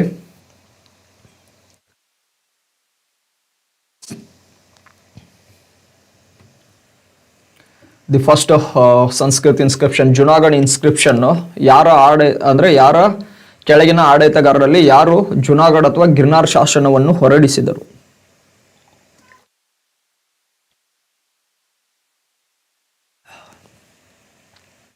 Yes, many of you have answered it rightly. It is Rudradaman. ಒಂದನೇ ರುದ್ರದಮನ್ ಅಂತ ಹೇಳ್ತೇವೆ. Okay, ಇವನು ಗಿರ್ನಾರ್ ಶಾಸನವನ್ನ ಬಿಡುಗಡೆ ಅಂದ್ರೆ ಗಿರ್ನಾರ್ ಶಾಸನವನ್ನ ಇನ್ಸ್ಕ್ರೈಬ್ ಮಾಡ್ತಾನೆ actually. So ಇದು ಅದೇ ಆಸ್ ಇಟ್ ಈಸ್ ಮೆನ್ಷನ್ಡ್ ಆರಂಭಿಕ ಅಥವಾ ಮೊದಲ ಸಂಸ್ಕೃತ ಶಾಸನವಾಗಿದೆ. ಗುಜರಾತ್ ಅಲ್ಲಿರುವಂತ ಗಿರ್ನಾರ್ ಬೆಟ್ಟಗಳ ರಚನೆಯಲ್ಲಿರುವಂತ ಜುನಾಗಢದ ಬಳಿ ಬರುತ್ತೆ. ಅದಕ್ಕೆ ಜುನಾಗಢ್ ಅಥವಾ ಗಿರ್ನಾರ್ ಎರಡು ಹೆಸರು ಬಂದಿದೆ. ಓಕೆ, ನಿಯರ್ ಬೈ 150 CE ಅಂತ ಏನ್ ಹೇಳ್ತೇವೆ. ಆ ಟೈಮಲ್ಲಿ ಹತ್ತಿರದ ಅವಧಿ ಒಳಗೆ ಇದ್ದಿರುವಂತ ಒಂದು ಇನ್ಸ್ಕ್ರಿಪ್ಷನ್, ಸುದರ್ಶನ ಸರೋವರ ಅಂತ ಏನ್ ಹೇಳ್ತೇವೆ, ಅದರದ್ದು ಇತಿಹಾಸವನ್ನ ವರ್ಣನೆ ಮಾಡುತ್ತೆ ಆಕ್ಚುಲಿ ಇದು. ಓಕೆ, ದಟ್ ಈಸ್ ರುದ್ರದಮನ್ ಇವರು ಹೊರಡಿಸಿರುವಂಥದ್ದು. 53rd, in which of the following famous battle Rana Pratap, that is Maharana Pratap of Mewar fought against Akbar's forces? Yes, it is the Shaka dynasty. Shaka era start ಆಗೋದು ಅದರಿಂದ ಅಂತಾನೆ ಬರುತ್ತೆ. Excellent. Rudradaman of Shakas. Okay, let's see this 53rd question.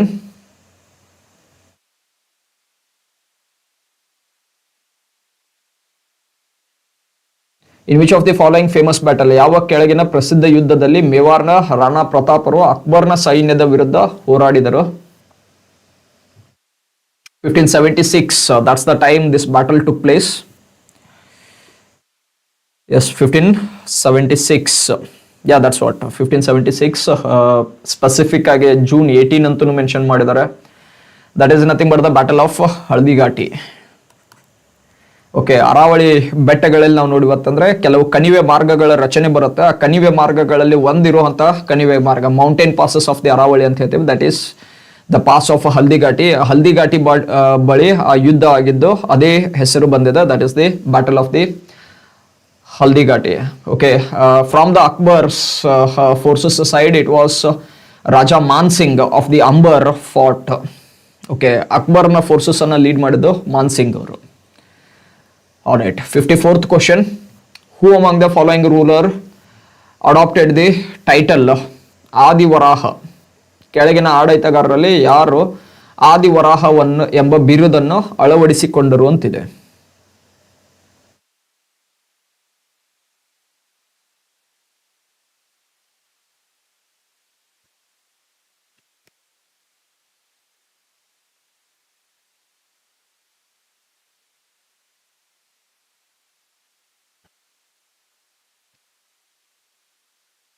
The Pratihara king, Gurjar Pratihara king, what we generally call. Gujarat ಮತ್ತು ನೈಋತ್ಯ ರಾಜಸ್ಥಾನನ್ನ ಆಳಿರುವಂತ ಸಂಸ್ಥಾನ ಪ್ರತಿಹಾರ ರಾಜವಂಶದ ನಿಜವಾದ V can ಸೇ ಸ್ಥಾಪಕ ಅನ್ಬಹುದು.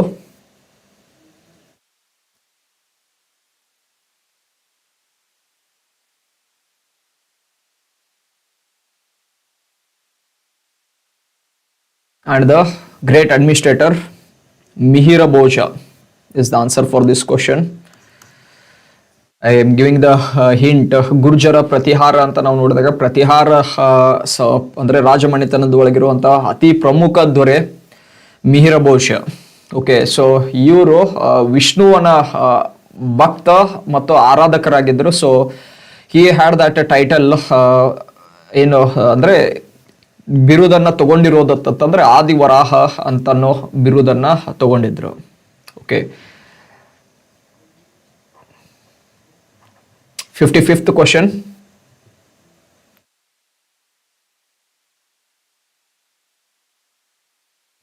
Which of the following statement regarding Ryotwari settlement is incorrect?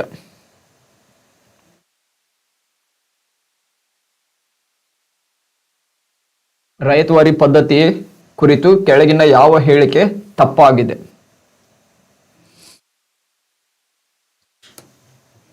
ಅದೇ ವಿಷ್ಣುನ ಆರಾಧಕರಾಗಿದ್ರು. He was yes that's what he was a devotee of Vishnu.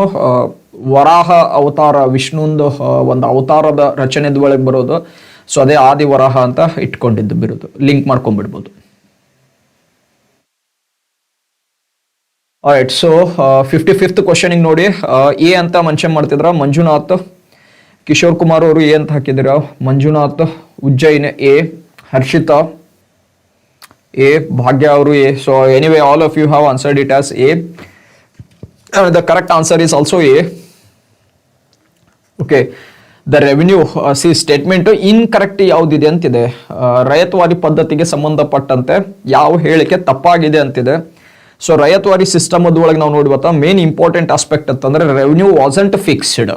Okay, but ಇಲ್ಲಿ ಸ್ಟೇಟ್ಮೆಂಟ್ ಅಲ್ಲಿ ರೆವಿನ್ಯೂ ವಾಸ್ ಫಿಕ್ಸ್ಡ್ ಅಂತಿದೆ, ಕುಡ್ ನಾಟ್ ಬಿ ರಿವೈಸ್ಡ್ ಅಂತಿದೆ. Okay, so the revenue, the tax which was implemented on the farmers, it could be revised actually. changes ಮಾಡೋ ಹತ್ತ provision ಇದ್ರೊಳಗೆ ಇತ್ತು. ಅಂದ್ರೆ say after the battle of Plassey and after the battle of Buxar, British got the administration control.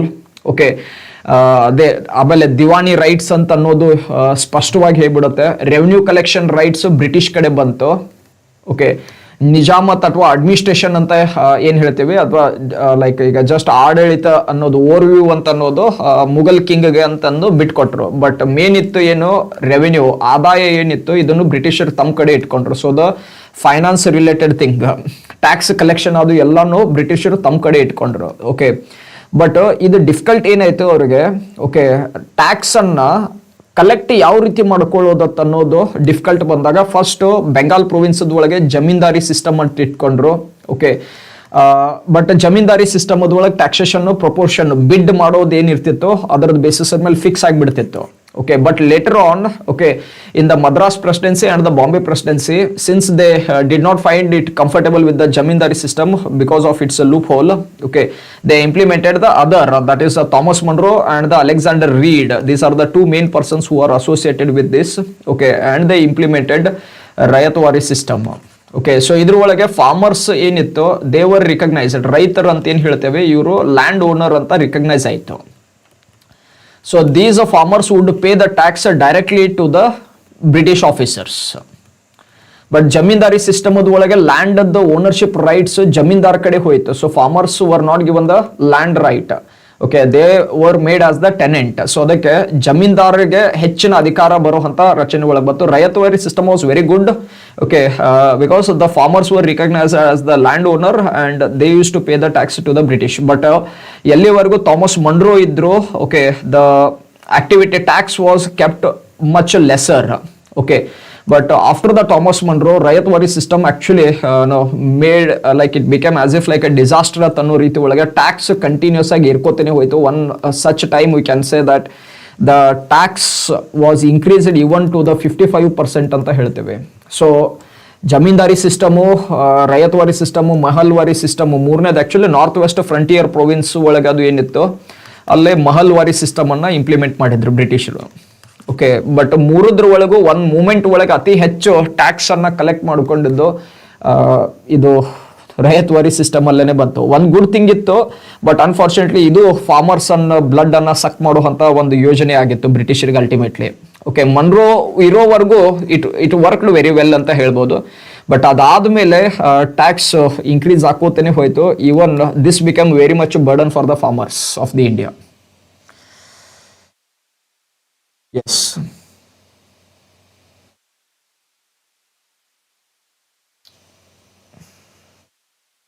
All right. So you have mentioned in the simultaneously in the comments. ನೀವು comment ಬರ್ದಿರೋದನ್ನ ನಾನು ಓದಿರಲಿಲ್ಲ, ನಾನು explain ಮಾಡೋದ್ರೊಳಗೆ busy ಆಗಿ ಹೋಗ್ಬಿಟ್ಟೆ unfortunately. So yeah,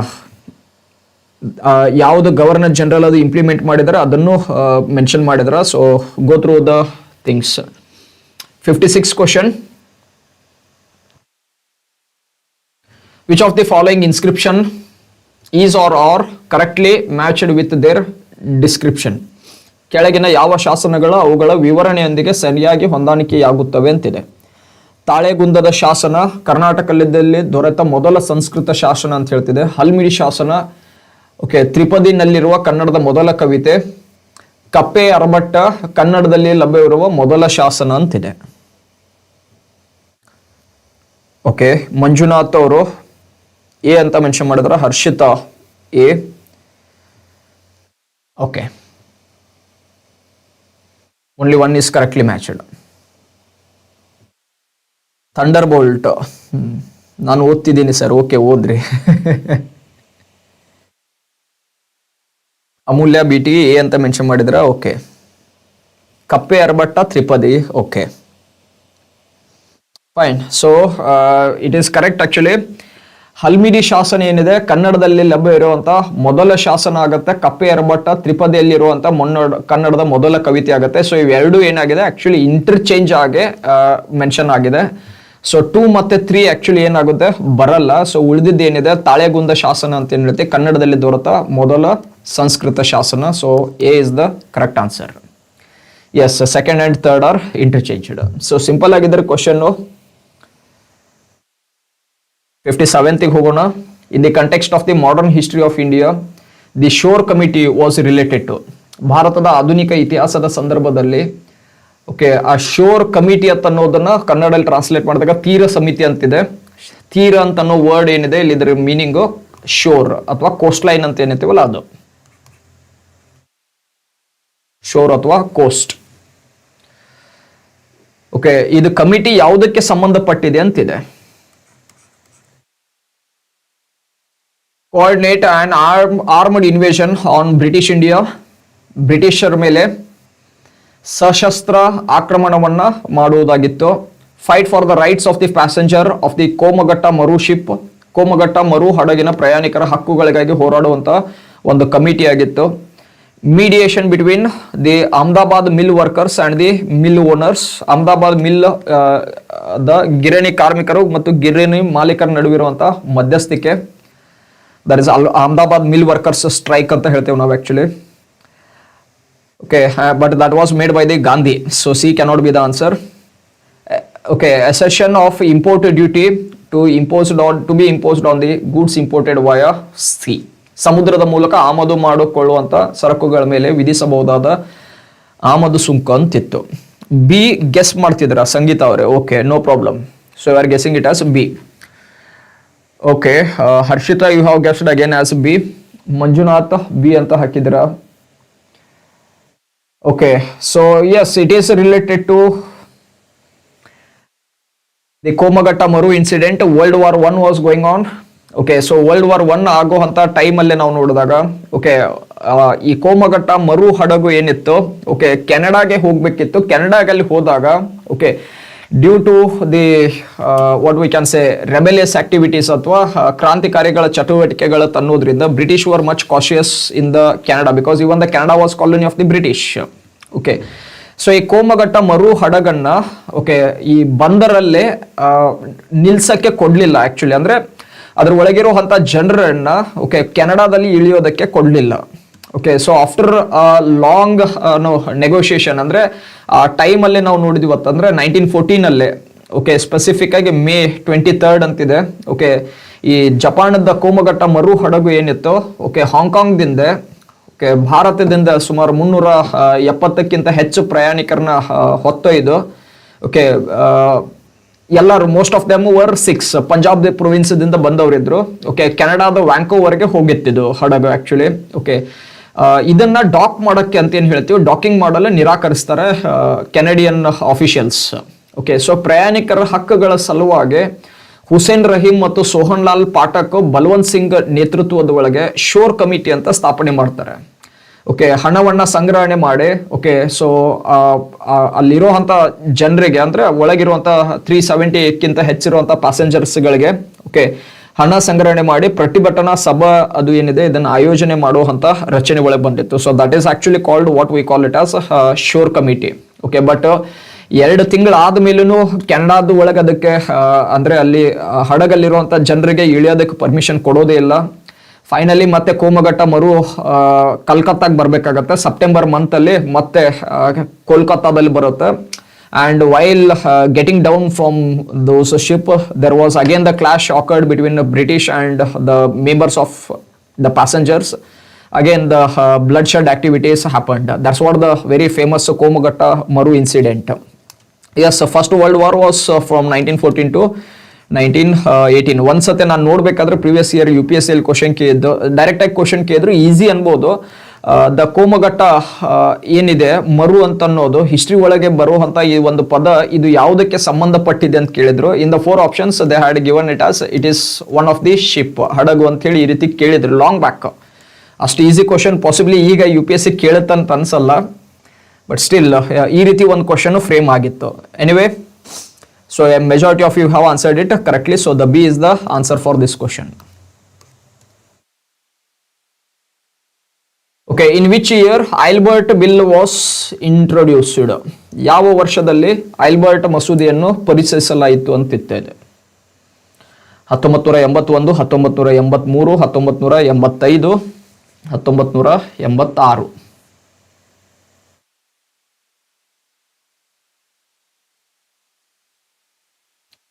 Master, easy question it is.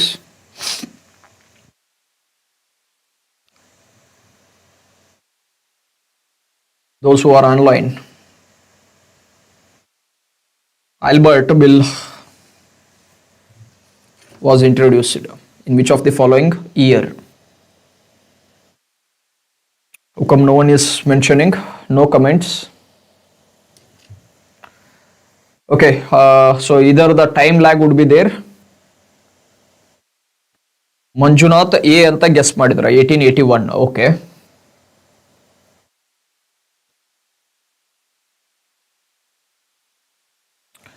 only one answer Manjunath ಅವರು mention ಮಾಡಿದ್ರ. Okay, Hanumanth A ಅಂತ ಹಾಕಿದ್ರ. Okay,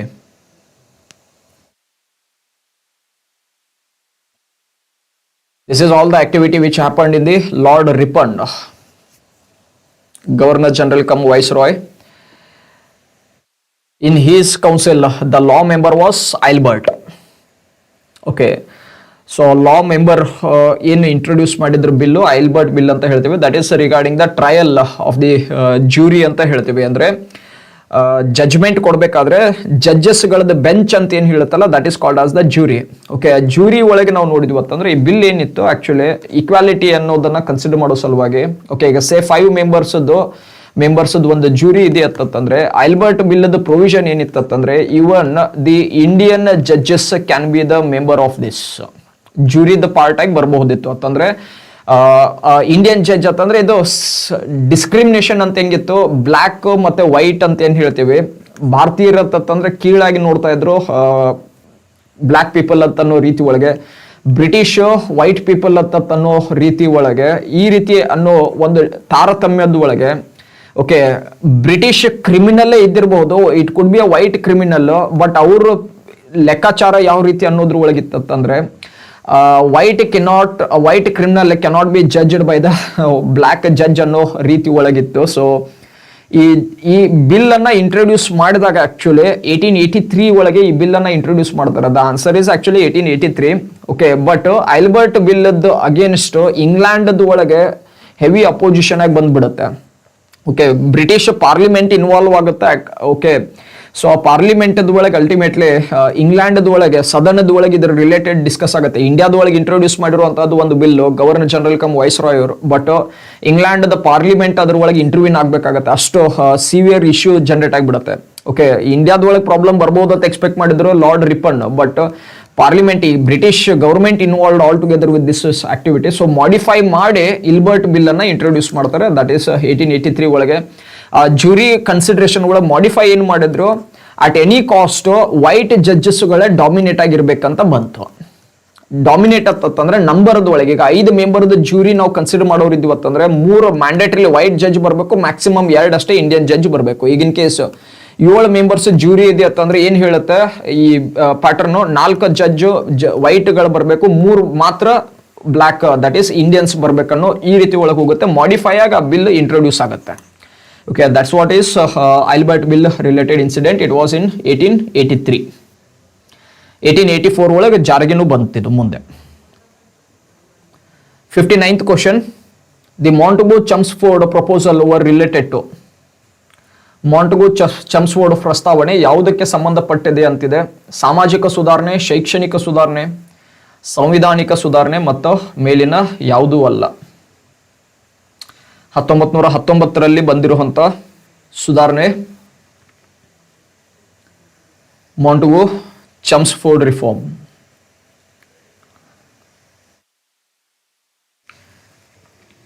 Secretary and the Governor General, Montagu and the Chelmsford. These are the two names, not the one name. Okay, so Montagu-Chelmsford reform, 59th. Yes, Amar has mentioned. Manjunath Ujjain, you have mentioned it. Only two answers. Okay, Hanmant ಅವರು B ಅಂತ ಹಾಕಿದ್ರ, educational reforms ಅಂತ ಹಾಕಿದ್ರ. Okay. So Montagu-Chelmsford reform is with respect to constitutional reforms. So ಸಂವಿಧಾನಿಕ ಸುಧಾರಣೆಗಳಂತ ಹೇಳುತ್ತೆ. ಇದೇ ಮಾಂಟೆಗು-ಚೆಮ್ಸ್ಫೋರ್ಡ್ ಅಲ್ಲಿ ಸಂವಿಧಾನಿಕವಾಗಿ ಡಯಾರ್ಕಿಯನ್ನ introduce ಮಾಡಿದ್ರು. ಓಕೆ, ಈ ಡಯಾರ್ಕಿ ಒಳಗೆ ಎರಡು ರೀತಿಯದ್ದು ಕ್ಯಾಟಗರಿಯನ್ನ ಮೆನ್ಷನ್ ಮಾಡ್ತಾರೆ.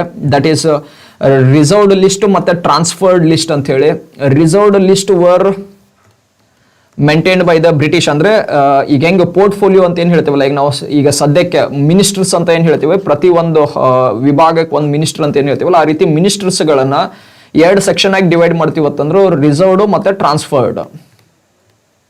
Okay, reserved ministries would be from the British, transferred subject would be given to the Indians. Okay, so dyarchy pattern ಒಳಗೆ ಈ ರೀತಿ ಇಂಟ್ರೊಡ್ಯೂಸ್ ಮಾಡಿ ಹಂತ ಹಂತವಾಗಿ ಭಾರತೀಯರನ್ನ ಆಡಳಿತದ ಒಳಗೆ ನಾವು ಪ್ರಮೋಟ್ ಮಾಡ್ತೀವಿ ಅಂತ ಅನ್ನೋ ಒಂದು ಐಡಿಯಾಲಜಿ ಒಳಗೆ ಬಂತು. Actually that is Montagu Chelmsford reform. At the same time ಸೆಂಟರ್ದ ಒಳಗೆ ಉಭಯ ಸದನಗಳ ರಚನೆಯನ್ನ ಹೊಂದುವಂತ, that is upper house lower house ಅನ್ನ ಫಾಲೋ ಮಾಡ್ತೀವಿ ಅಂತ ಹೇಳಿ ಸೆಂಟರ್ದ ಒಳಗೆ ಇಂಟ್ರೊಡ್ಯೂಸ್ ಮಾಡಿದ್ರು. ಬಟ್ ಪ್ರೊವಿನ್ಸಸ್ ಒಳಗೆ ಅದು ಏನಿತ್ತು, ಕೇರ್ಫುಲ್ ಆಗಿ ಡಯಾರ್ಕಿಯನ್ನ ಇಂಟ್ರೊಡ್ಯೂಸ್ ಮಾಡುವಂತ ರಚನೆಯಲ್ಲಿ ಹೋಯ್ತು. So it is purely the constitutional reforms. C is the answer. 60th question. Which Rashtrakuta ruler moved their capital from Mayurkandi in Bidar district to Manyaket in the Gulbarga district? ಯಾವ ರಾಷ್ಟ್ರಕೂಟರ ದೊರೆ ಬೀದರ್ ಜಿಲ್ಲೆಯ ಮಯೂರ್ಕಂಡಿಯಿಂದ ಗುಲ್ಬರ್ಗ ಜಿಲ್ಲೆಯ ಮಾನ್ಯಕೇತೆಗೆ ತಮ್ಮ ರಾಜಧಾನಿಯನ್ನು ಸ್ಥಳಾಂತರಿಸಿದರು? Rashtrakutas capital city. Sneha, you have guessed the answer as C, Amoga Varsha. Okay, you have mentioned it as C is the answer. Okay, Manjunath Ujjain C answer ಹೇಳಿದಿರಾ? Okay. Amar, 60th question, C is the answer. Priyanka Vaidya C ಅಂತ ಹೇಳಿದಿರಾ? Okay. Yes, so the answer is anyway what you have mentioned is correct. The correct answer for this question is Amoga Varsha. In fact, the greatest of the Rashtrakutas. Okay. 68 ವರ್ಷಗಳವರೆಗೂ ಆಳ್ವಿಕೆಯನ್ನ ನಡೆಸಿದ್ದು ಅಂತ. Okay, ಸಾಮಾನ್ಯ general ಆಗಿ ನಾವು ನೋಡಿದಾಗ ಅಮೋಘ ವರ್ಷದ ಚಟುವಟಿಕೆಯಲ್ಲಿ ಯುದ್ಧಗಳ ಮತ್ತೆ ಹಿಂಸೆಗಳದ ಚಟುವಟಿಕೆಗಿಂತ ಧರ್ಮ ಮತ್ತೆ ಸಾಹಿತ್ಯಕ್ಕೆ ಹೆಚ್ಚಿನ ಆದ್ಯತೆಯನ್ನ ನೀಡಿರುವಂತ ದೊರೆ ಅಮೋಘ ವರ್ಷ. ಇವರು ಜಿಲ್ಲೆ ಅಥವಾ ರಾಜಧಾನಿಯನ್ನೇನು ಹೇಳ್ತೀವಿ ನಾವು ಮಾನ್ಯಕೇತಿಗೆ ಸ್ಥಳಾಂತರಿಸಿದರು ಅಂತಿದೆ. ಓಕೆ, ಭಗವಾನ್ ಅಥವಾ ದೇವ ಇಂದ್ರನಿಗೆ ಹೋಲಿಕೆ ಆಗುವಂತೆ ರಾಜಧಾನಿಯನ್ನ ಮಾನ್ಯಕೇತನ್ನ ನಿರ್ಮಾಣ ಮಾಡ್ತಾರೆ ಅಂತನ್ನೋ ಈ ರೀತಿ ಒಳಗೆ ಉಲ್ಲೇಖ ಆಗಿದೆ. ಸೊ ಇಟ್ ಈಸ್ ಅಮೋಘ ವರ್ಷ. ಇಂದ್ರಪ್ರಸ್ಥ ಇಕ್ವಿವೆಲೆಂಟ್ ಅನ್ನೋ ರೀತಿ ಒಳಗೆ ರಾಜಧಾನಿಯನ್ನ ನಿರ್ಮಾಣ ಮಾಡಕ್ಕೆ ಟ್ರೈ ಮಾಡಿದ್ರು. 61st question. Which of the following is or are literary works of Krishna Devaraya? ಕೆಳಗಿನವುಗಳಲ್ಲಿ ಯಾವುದು ಕೃಷ್ಣ ದೇವರಾಯರ ಸಾಹಿತ್ಯದ ಕೃತಿಗಳು ಅಂತಿದೆ. ಉಷಾ ಪರಿಣಯಂ, ಜಾಂಬವತಿ ಕಲ್ಯಾಣಂ, ಅಮುಕ್ತ ಮಾಲ್ಯದ, and the fourth option is all of the above. Okay, one of the greatest ruler of the Vijayanagar, not just the greatest ruler, ಆಡಳಿತಕ್ಕೆ ಸಂಬಂಧಪಟ್ಟಂಗೆ ಯುದ್ಧ ಮಾಡಿ ಅಷ್ಟೇ ಗ್ರೇಟೆಸ್ಟ್ ರೂಲರ್ ಅಂತ ಅಂತಿಲ್ಲ. Okay, he was even the great scholar. ಹಲವಾರು ಕೃತಿಗಳಾಗಿರ್ಬೋದು, ಸಾಹಿತ್ಯದ ಅಲ್ಲಿ ಅತಿಯಾದ ರುಚಿಯನ್ನು ಹೊಂದಿರುವಂಥ ದೊರೆ ಕೃಷ್ಣದೇವರಾಯ. ತೆಲುಗು ಆಗಿರ್ಬೋದು, ಕನ್ನಡ ಆಗಿರ್ಬೋದು, ಸಂಸ್ಕೃತ ಆಗಿರ್ಬೋದು, ಮೂರಲ್ಲೂ ಸಹ ಕೃತಿಗಳನ್ನು ಬರೆದಿರುವಂಥದ್ದು. ತೆಲುಗು ಸಾಹಿತ್ಯದ ಸುವರ್ಣ ಅವಧಿ ಅಂತಲೂ ಬರುತ್ತೆ. ಆ್ಯಕ್ಚುಲಿ ಅವಧಿ ಕೃಷ್ಣದೇವರಾಯರ ಅವಧಿ. ಓಕೆ, ಸೊ ತೆಲುಗು ಅಲ್ಲಿ ಅಮುಕ್ತ ಮಾಲ್ಯ ಓಕೆ ಬರೆದಿರುವಂಥದ್ದು. ಸಂಸ್ಕೃತದಲ್ಲಿ ಉಷಾ ಪರಿಣಯಂ ಬರೆದಿರುವಂಥದ್ದು. ಜಾಂಬವತಿ ಅಂದರೆ ಸಂಸ್ಕೃತಲ್ಲೇ ಮತ್ತೆ ಜಾಂಬವತಿ ಕಲ್ಯಾಣಮನ್ನು ಬರೆದಿದ್ದಾರೆ. ಕನ್ನಡದಲ್ಲಿ ಕೃಷ್ಣದೇವರಾಯ ದಿನಾಚರಿ ಅಂತಲೂ ಮೆನ್ಷನ್ ಮಾಡಿದ್ದಾರೆ. ಸೊ ಕೊಟ್ಟಿರುವಂಥದ್ರ ಒಳಗೆ ಎಲ್ಲಾನು ಕೃಷ್ಣದೇವರಾಯರವರು ಬರೆದಿರುವಂಥದ್ದು. So D is the answer for this question. Okay, so anyway you have opted it rightly. D is the answer. Who among the following presided the first unification conference of the Karnataka held at Belagavi 1924? 1924ರಲ್ಲಿ ಬೆಳಗಾವಿಯಲ್ಲಿ ನಡೆದ ಕರ್ನಾಟಕದ ಮೊದಲ ಏಕೀಕರಣ ಸಮ್ಮೇಳನದ ಅಧ್ಯಕ್ಷತೆಯನ್ನು ಯಾರು ವಹಿಸಿದ್ದರು?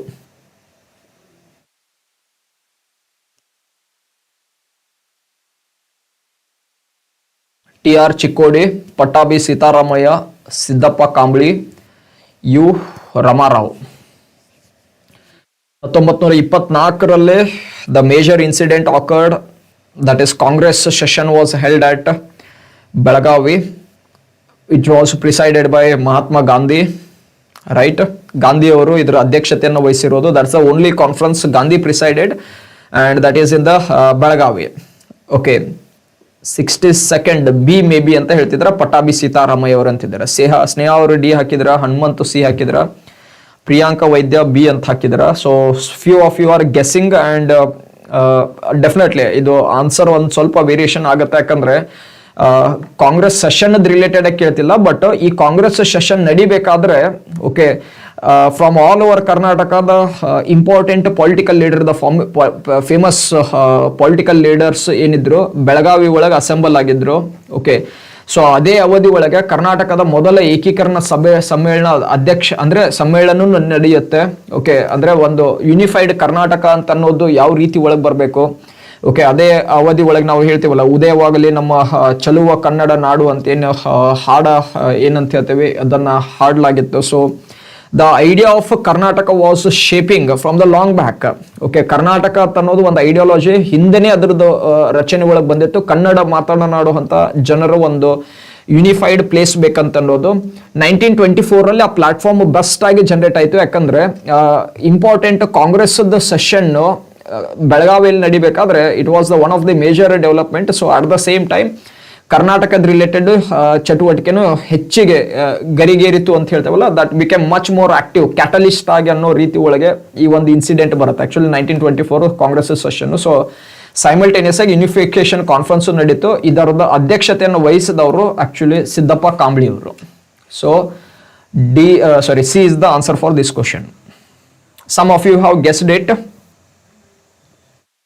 But that's okay, not A problem. Okay, ಕರ್ನಾಟಕದ ಯೂನಿಫಿಕೇಶನ್ ರಿಲೇಟೆಡ್ ಅನ್ನು ಗೊತ್ತಾಗಬೇಕಾಗುತ್ತೆ. ಯಾಕಂದ್ರೆ ಯೂಶುವಲ್ ನಾನು ನೋಡಿರೋ ಪ್ರಕಾರ ಕಾಂಪಿಟೇಟಿವ್ ಎಕ್ಸಾಮ್ಸ್ ಅಲ್ಲಿ ಒಂದು ಕ್ವಶನ್ ಕರ್ನಾಟಕದ ಯೂನಿಫಿಕೇಶನ್ ಅಲ್ಲಿ ಇರುತ್ತೆ. ಕನ್ನಡ ಸಾಹಿತ್ಯ ಪರಿಷತ್ ಯಾವಾಗ ಸ್ಟಾರ್ಟ್ ಆಯಿತು, ಎಲ್ಲಿ ಸ್ಟಾರ್ಟ್ ಆಯಿತು, ಈ ರೀತಿಯ ಸಾಕಷ್ಟು ಕ್ವಶನ್ಸ್ಗಳು ಬರುತ್ತೆ. ಮೈಸೂರು ಚಲೋ ಮೂವ್ಮೆಂಟ್ ಅಭಿಯಾನ ಯಾವ ರೀತಿ ಇತ್ತು, ಪ್ರತಿಯೊಂದು ಈ ರಿಲೇಟೆಡ್ ಆಗಿ ಗೊತ್ತಿರಬೇಕಾಗುತ್ತೆ. ಸೊ ಒಟ್ಟಾರೆಯಾಗಿ ಲಾಸ್ಟಿಗೆ ಕರ್ನಾಟಕ ಯಾವಾಗ ಉಗಮ ಆಯಿತು, ಯಾವ ಕಮಿಷನ್ ಫಜಲ್ ಅಲಿ ಕಮಿಷನ್ ಆಧಾರದ ಮೇಲೆ ಉಗಮ ಆಯಿತು 1956 ಅಂತ ಅನ್ನೋದು ಆಮೇಲೆ ಮುಂದೆ ಡೆವಲಪ್ ಆಗೋದು. So these all the things you need to have that information. So Karnataka history ಇದ್ದು ಬುಕ್ಕಲ್ಲಿದೆ, ಸ್ವಲ್ಪ ಒಂದ್ಸತಿ ಓದ್ಕೊಂಡಿರತ್ತಂದ್ರೆ ಕಂಪ್ಲೀಟ್ ಆಗಿ ಸಿಕ್ಬಿಡುತ್ತೆ ಗ್ರಿಪ್. ಇನ್ನು 63rd question, match the following literary works with their authors. Yashodhara Charite, Raghavanka, Pampa Ramayana, Nagachandra, Harishchandra Kavya, Janna, Girija Kalyana, Harihara. Okay, 4 ಕೃತಿಗಳದ ರಚನೆ ಇದೆ. ಓಕೆ, 4 ಆಥರ್ಸ್ಗಳನ್ನ ಮೆನ್ಷನ್, ಕರ್ತೃಗಳಿದ್ದಾರೆ. ಓಕೆ, ಲೇಖಕರು ಹೊಂದಿಸಿ ಬರೆಯಿರಿ ಅಂತ ಕೇಳ್ತಿದ್ದಾರೆ.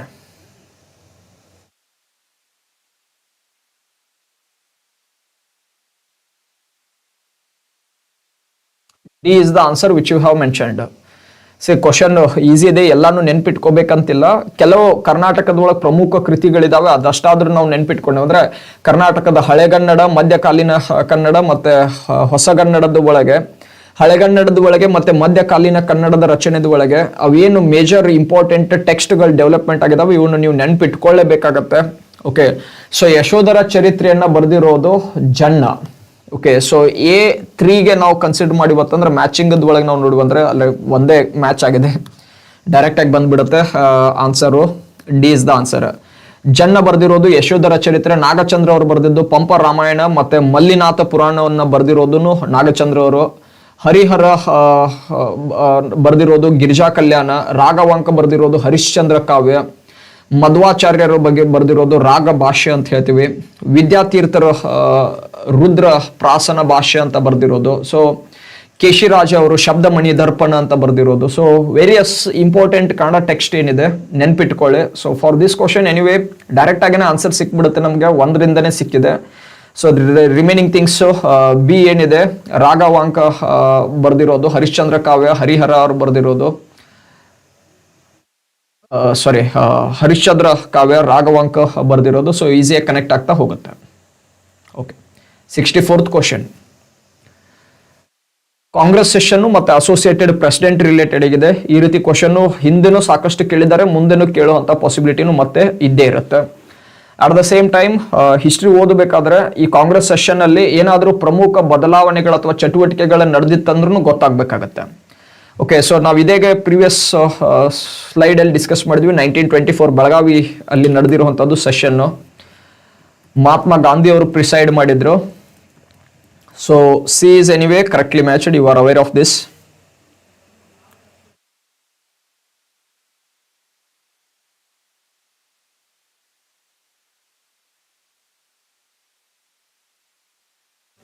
Okay, so C third match correct ಆಗಿರೋದ್ರ ಒಳಗೆ ಬರಬೇಕು, ಇದರ್ ಸಿ ಆರ್ ಡಿ ಒಳಗೆ ಆನ್ಸರ್ ಬರಬೇಕಿತ್ತು.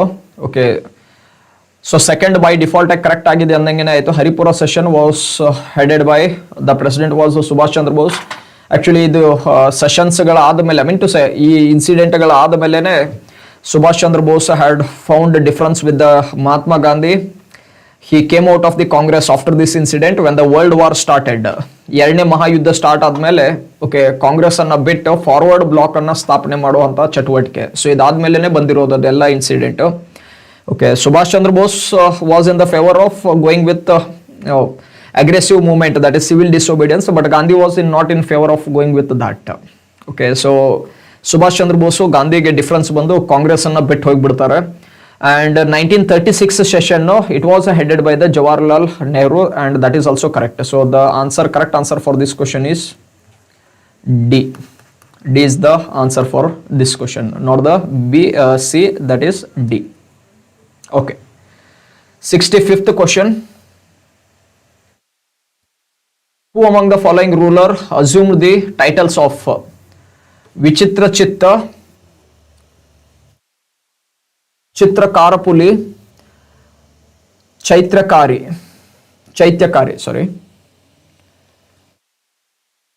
ಈ ಮೂರು ಬಿರುದುಗಳನ್ನ ಪಡೆದಿರುವಂತ ದೊರೆ ಯಾರು ಅಂತ ಕೇಳ್ತಿದ್ದಾರೆ.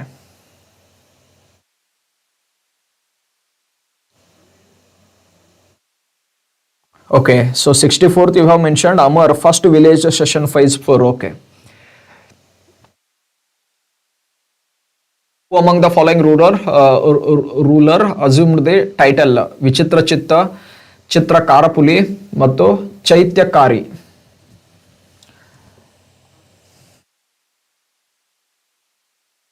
Okay, so the correct answer for this question 65 C. Amar ಅವರು ಸಿ ಅಂತ ಹಾಕಿದಿರ. Okay, history is one such vast subject. Okay, ಎಷ್ಟು ಓದಿದ್ರು ಕಡಿಮೆನೇ ಆ ಸಬ್ಜೆಕ್ಟು. ಸೊ ಅದಕ್ಕೆ ಕೆಲವೊಂದು ಈ ರೀತಿ ಡಿಫ್ರೆಂಟ್ ಆಗಿರುವಂಥದ್ದು, ಯುನೀಕ್ ಆಗಿರುವಂಥ ಈ ರೀತಿ ಬಿರುದುಗಳದು ಇದ್ದಾಗ ಏನಾಗುತ್ತೆ, ಯೂಶಲಿ ಕ್ವಶನ್ಸ್ ಕೇಳೋದು ಪಾಸಿಬಿಲಿಟಿ ಅದು ಇರುತ್ತೆ. ಆಲ್ರೆಡಿ ಕೇಳಿರುವಂಥ ಕ್ವಶನ್ಸ್ ಇದು. ಓಕೆ, ಅಮರ್ ಅವರು ಸಿ ಹಾಕಿದಾರ, ಸುನೀತಾ ಸಿ ಅಂತ ಹಾಕಿದಾರ, ಹನುಮಂತ್ ಅವರು ಡಿ ಅಂತ ಹಾಕಿದ್ರ. Okay, so the correct answer is Mahendra Varman, the first one of Pallava dynasty. ಪಲ್ಲವಾದ Mahendra Varman. So C is the correct answer.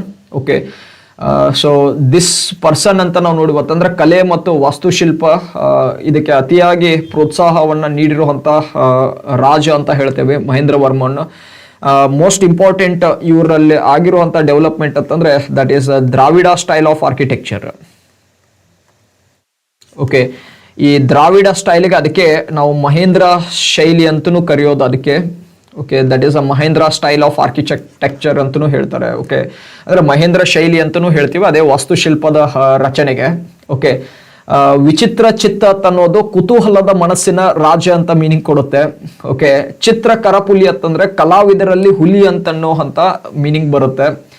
And ಚೈತ್ಯಕಾರಿ ಅಂತಂದಾಗ ದೇವಾಲಯವನ್ನ ಕಟ್ಟುವಂತ ರಾಜ ಅಂತಿದೆ. ಸೊ ಅದಕ್ಕೆ Mahendra Varman, as I said, he was like very fond of art and architecture, culture.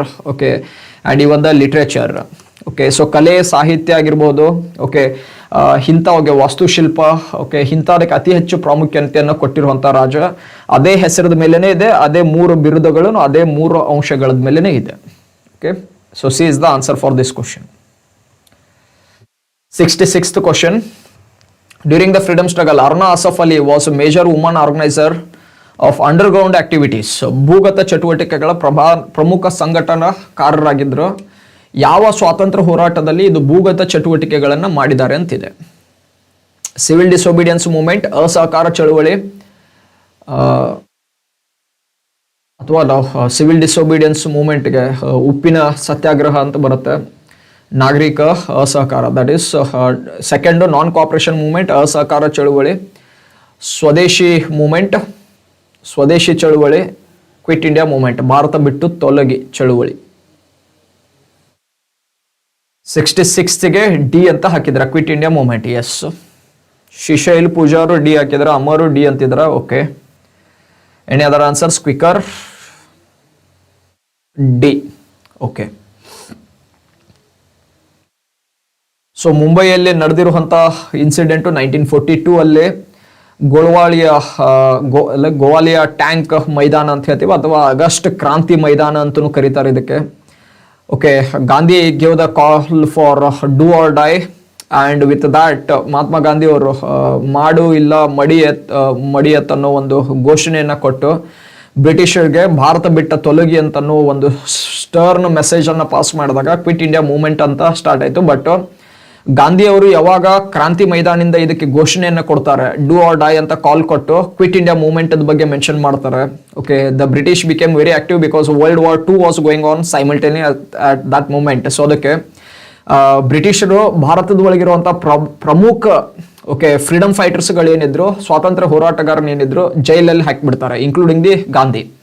So ಆ ಟೈಮಲ್ಲೇ ಬ್ರಿಟಿಷರ ಕೈಗೆ ಸಿಗದೇ ಇರೋ ರೀತಿ ಒಳಗೆ, ವಿತೌಟ್ ಬೀಯಿಂಗ್ ಕಾಟ್, ಲೈಕ್ ಹಿಡನ್ ಆಗಿ ರೇಡಿಯೋ ಕಮ್ಯುನಿಕೇಶನ್ ಅದು ಅಂತ ಏನು ಹೇಳ್ತೀವಿ, ಈ ರೀತಿ ಚಟುವಟಿಕೆದ ಒಳಗೆ ಆಲ್ಮೋಸ್ಟ್ ಮೂವ್ಮೆಂಟ್ ಅನ್ನ ಕಂಟಿನ್ಯೂ ಮಾಡಿದವರು ಅರ್ನಾ ಅಸಫ್ ಅಲಿ ಅವರು. ಭೂಗತ ಚಟುವಟಿಕೆ ಅಂತ ಹೇಳ್ತೀವಿ. So that is the which you have answered it is rightly. Majority of you have answered it as D, and that's the correct answer. 67th question. Which of the following statement regarding the investor risk reduction assess IRRA is correct? ಹೂಡಿಕೆದಾರರ ಅಪಾಯ ಕಡಿತ ಪ್ರವೇಶಕ್ಕೆ ಸಂಬಂಧಿಸಿದಂತೆ ಯಾವ ಹೇಳಿಕೆಗಳು ಸರಿಯಾಗಿವೆ? ಇದನ್ನ translate ಮಾಡಿದಾಗ ಈ ರೀತಿ ಮೀನಿಂಗ್ ಬಂದಿದೆ. It's better to go with the English word itself, investor risk reduction access ಅಂತ ಹೇಳಿ. It is a platform that will act as a safety net for investors in case of a technical glitches faced by the trading members or stockbroker registered with the SEBI. ಇದು ಸೆಬಿಯಲ್ಲಿ ನೋಂದಾಯಿಸಲಾದ ವ್ಯಾಪಾರದ ಸದಸ್ಯ ಅಥವಾ stock ಬ್ರೋಕರ್ಗಳು ಎದುರಿಸುತ್ತಿರುವ ತಾಂತ್ರಿಕ ದೋಷಗಳ ಸಂದರ್ಭದಲ್ಲಿ ಹೂಡಿಕೆದಾರರಿಗೆ ಸುರಕ್ಷತಾ ನಿವ್ವಳವಾಗಿ ಕಾರ್ಯನಿರ್ವಹಿಸುತ್ತದೆ ಅಂತಿದೆ. ಎರಡನೇ statement, it is not available for ಆಗ್ಲೋ ಟ್ರೇಡಿಂಗ್ ಆ್ಯಂಡ್ ಇನ್ಸ್ಟಿಟ್ಯೂಷನಲ್ ಕ್ಲೈಂಟ್ಸ್ ಅಂತ ಇದೆ. ಆಗ್ಲೋ ಟ್ರೇಡಿಂಗ್ ಅಥವಾ ಬಲ್ಕ್ ಒಳಗೆ ಟ್ರೇಡಿಂಗ್ ಆಗಿರ್ಬೋದು, ಅಥವಾ ಇನ್ಸ್ಟಿಟ್ಯೂಷನಲ್ ಅಂದರೆ ಸಾಂಸ್ಥಿಕ ಚಟುವಟಿಕೆಗಳಿಗೆ ಏನಿರುತ್ತೆ, ಅಂದರೆ ಒಂದು ಆರ್ಗನೈಸೇಷನ್ ಟ್ರೇಡಿಂಗ್ ಅದು ಏನು ಮಾಡ್ತಿರುತ್ತಲ್ಲ, ಪೋರ್ಟ್ಫೋಲಿಯೋ ಇನ್ವೆಸ್ಟ್ಮೆಂಟ್ ಅಂತ ಹೇಳ್ತೀವಿ. ಸೊ ಈ ರೀತಿಯ ಒಂದು ಸಂಸ್ಥೆ ಹೂಡಿಕೆ ಅದು ಮಾಡ್ತಾ ಇರುವಂಥದ್ದಕ್ಕೆ ಈ IRRA ಏನಿದೆ ಲಭ್ಯವಿಲ್ಲ. ಓನ್ಲಿ ರಿಟೇಲ್ ಇನ್ವೆಸ್ಟರ್ಸ್ಗಳಿಗೆ ಲಭ್ಯ ಇದೆ ಅಂತ ಅನ್ನೋ ಮೀನಿಂಗ್ ಒಳಗೆ ಕೊಡ್ತಿದ್ದಾರೆ ಮೀನಿಂಗ್. ಓಕೆ, ಸೊ ಎರಡು ಸ್ಟೇಟ್ಮೆಂಟಲ್ಲಿ ಯಾವುದು ಕರೆಕ್ಟ್ ಇದೆ ಅಂತಿದೆ. 67th ಕ್ವಶನ್ ಎ ಅಂತ ಮೆನ್ಷನ್ ಮಾಡಿದ್ರು ಅಮರ್ ಅವರು, ಶ್ರೀಶೈಲ್ ಪೂಜಾರ್ ಅವರು ಬಿ ಅಂತ ಹಾಕಿದಿರ. ಓನ್ಲಿ 2 ಇಸ್ ಕರೆಕ್ಟ್ ಅಂತ ಇದೆ. ಓಕೆ, ಸೊ ಸೆಬಿ ರಿಲೇಟೆಡ್ ಚಟುವಟಿಕೆ ಮತ್ತೆ ಶೇರ್ ಮಾರ್ಕೆಟ್ ರಿಲೇಟೆಡ್ ಆಗಿದೆ ಅಂತಂದ್ರೆ ಡೆಫಿನೆಟ್ಲಿ ಇನ್ವೆಸ್ಟರ್ ರಿಸ್ಕ್ ರಿಲೇಟೆಡ್, ಅಂದ್ರೆ ಇನ್ವೆಸ್ಟರ್ಸ್ಗೆ ಸಂಬಂಧಪಟ್ಟಂಗೆನೇ ಇದೆ. ನಾನು ಯಾವುದೇ ಒಂದು ಕಂಪ್ನಿದ ಶೇರ್ ಒಳಗೆ ಹೂಡಿಕೆ ಮಾಡೋನಿದ್ದೀನಿ ಅಂತಂದ್ರೆ, ಸೊ ನಾಳೆ ಏನಾದರೂ ಹೆಚ್ಚು ಕಡಿಮೆ ಆಯ್ತಂದ್ರೆ who is actually the responsible, who monitors the capital market of the India? It is securities exchange board of India. Okay, money market ಅನ್ನ ರೆಗ್ಯುಲೇಟ್ ಮಾಡೋದು RBI ಆಗುತ್ತೆ. ಕ್ಯಾಪಿಟಲ್ ಮಾರ್ಕೆಟ್ ಅಥವಾ ಷೇರು ಬಂಡವಾಳ ಚಟುವಟಿಕೆಗಳನ್ನ ರೆಗ್ಯುಲೇಟ್ ಮಾಡುವಂತ ಮಾರುಕಟ್ಟೆ ಅಂತ ನಾವು ನೋಡಿ ಬಂದ್ರೆ it is SEBI. Okay, so ಹೂಡಿಕೆದಾರರಿಗೆ ಏನಾದರೂ ವ್ಯತ್ಯಾಸ ಅದು ಬಂದಾಗ, ಓಕೆ, ಪಾಂಜಿ ಕಂಪ್ನೀಸ್ಗಳಾಗಿರ್ಬೋದು, ಯಾವುದೋ ರೀತಿಯ ಒಳಗೆ ಲಿಸ್ಟ್ ಮಾಡೋದಾಗಿರ್ಬೋದು ಅಥವಾ ಪ್ರೈಸ್ ಅನ್ನ ಮ್ಯಾನಿಪುಲೇಷನ್ ಮಾಡೋದಾಗಿರ್ಬೋದು, ಈ ರೀತಿಯದ್ದು ಇದ್ದಾಗ, ಓಕೆ, ಏನಾದರೂ ಟೆಕ್ನಿಕಲ್ ಗ್ಲಿಚಸ್ ಬೇಕಂದ್ರೆ ಥರ್ಡ್ ಪಾರ್ಟಿ ಅಪ್ಲಿಕೇಶನ್ಸ್ಗಳು ಬರ್ತಾ ಇರುತ್ತೆ. ನೀವು ಜೆರೋದಾ ಆ್ಯಪ್ ಅದು ಅಂತಿಂತ ವರ್ಡ್ಸ್ಗಳು ಅದಕ್ಕೆ ಇರ್ಬೋದು. ಓಕೆ, ಒಂದು ಪ್ಲಾಟ್ಫಾರ್ಮ್ ಜನರೇಟ್ ಆದಾಗ ಏನಾದರೂ ತಾಂತ್ರಿಕವಾದ ಏನಂತ ಹೇಳ್ತೇವೆ ನಾವು ದೋಷಗಳದು ಕಂಡು ಬಂದಾಗ ಹೂಡಿಕೆದಾರರಿಗೆ ಅದು ಲಾಸ್ ಅನ್ನ ಕ್ರಿಯೇಟ್ ಮಾಡಿ ಇಡಬಾರ್ದು ultimately. Okay, so first statement is correct over here. And the second statement ಏನಿದೆ, it is not available for the ಆಗ್ಲೋ ಟ್ರೇಡಿಂಗ್ ಅಂಡ್ ಇನ್ಸ್ಟಿಟ್ಯೂಷನಲ್ ಕ್ಲೈಂಟ್ಸ್ ಅಂತಿದೆ. Yes, that is also correct statement. Actually ಇದೇನಿದೆ, ಸಣ್ಣ ಪ್ರಮಾಣದ ಹೂಡಿಕೆದಾರರು ಅಂತ ಏನು ಹೇಳ್ತೀವಿ, that is called retail investors ಅಂತ ಹೇಳ್ತಾರೆ. ಓಕೆ, ಈ ರಿಟೇಲ್ ಇನ್ವೆಸ್ಟರ್ಸ್ ಅಂತ ಏನು ಹೇಳ್ತೀವಿ ಅಥವಾ ಸಣ್ಣ ಪ್ರಮಾಣದ ಹೂಡಿಕೆದಾರರಿಗೆ ರಚನೆಯಲ್ಲಿ ಇರುವಂತದ್ದು. ಸೊ ಮೇಲಿನ ಎರಡು ಹೇಳಿಕೆಗಳು ಏನಿದಾವೆ ಆಕ್ಚುಲಿ ಸರಿಯಾಗಿದೆ. So C is the answer for this question. Yes, C is the answer for this question. 67.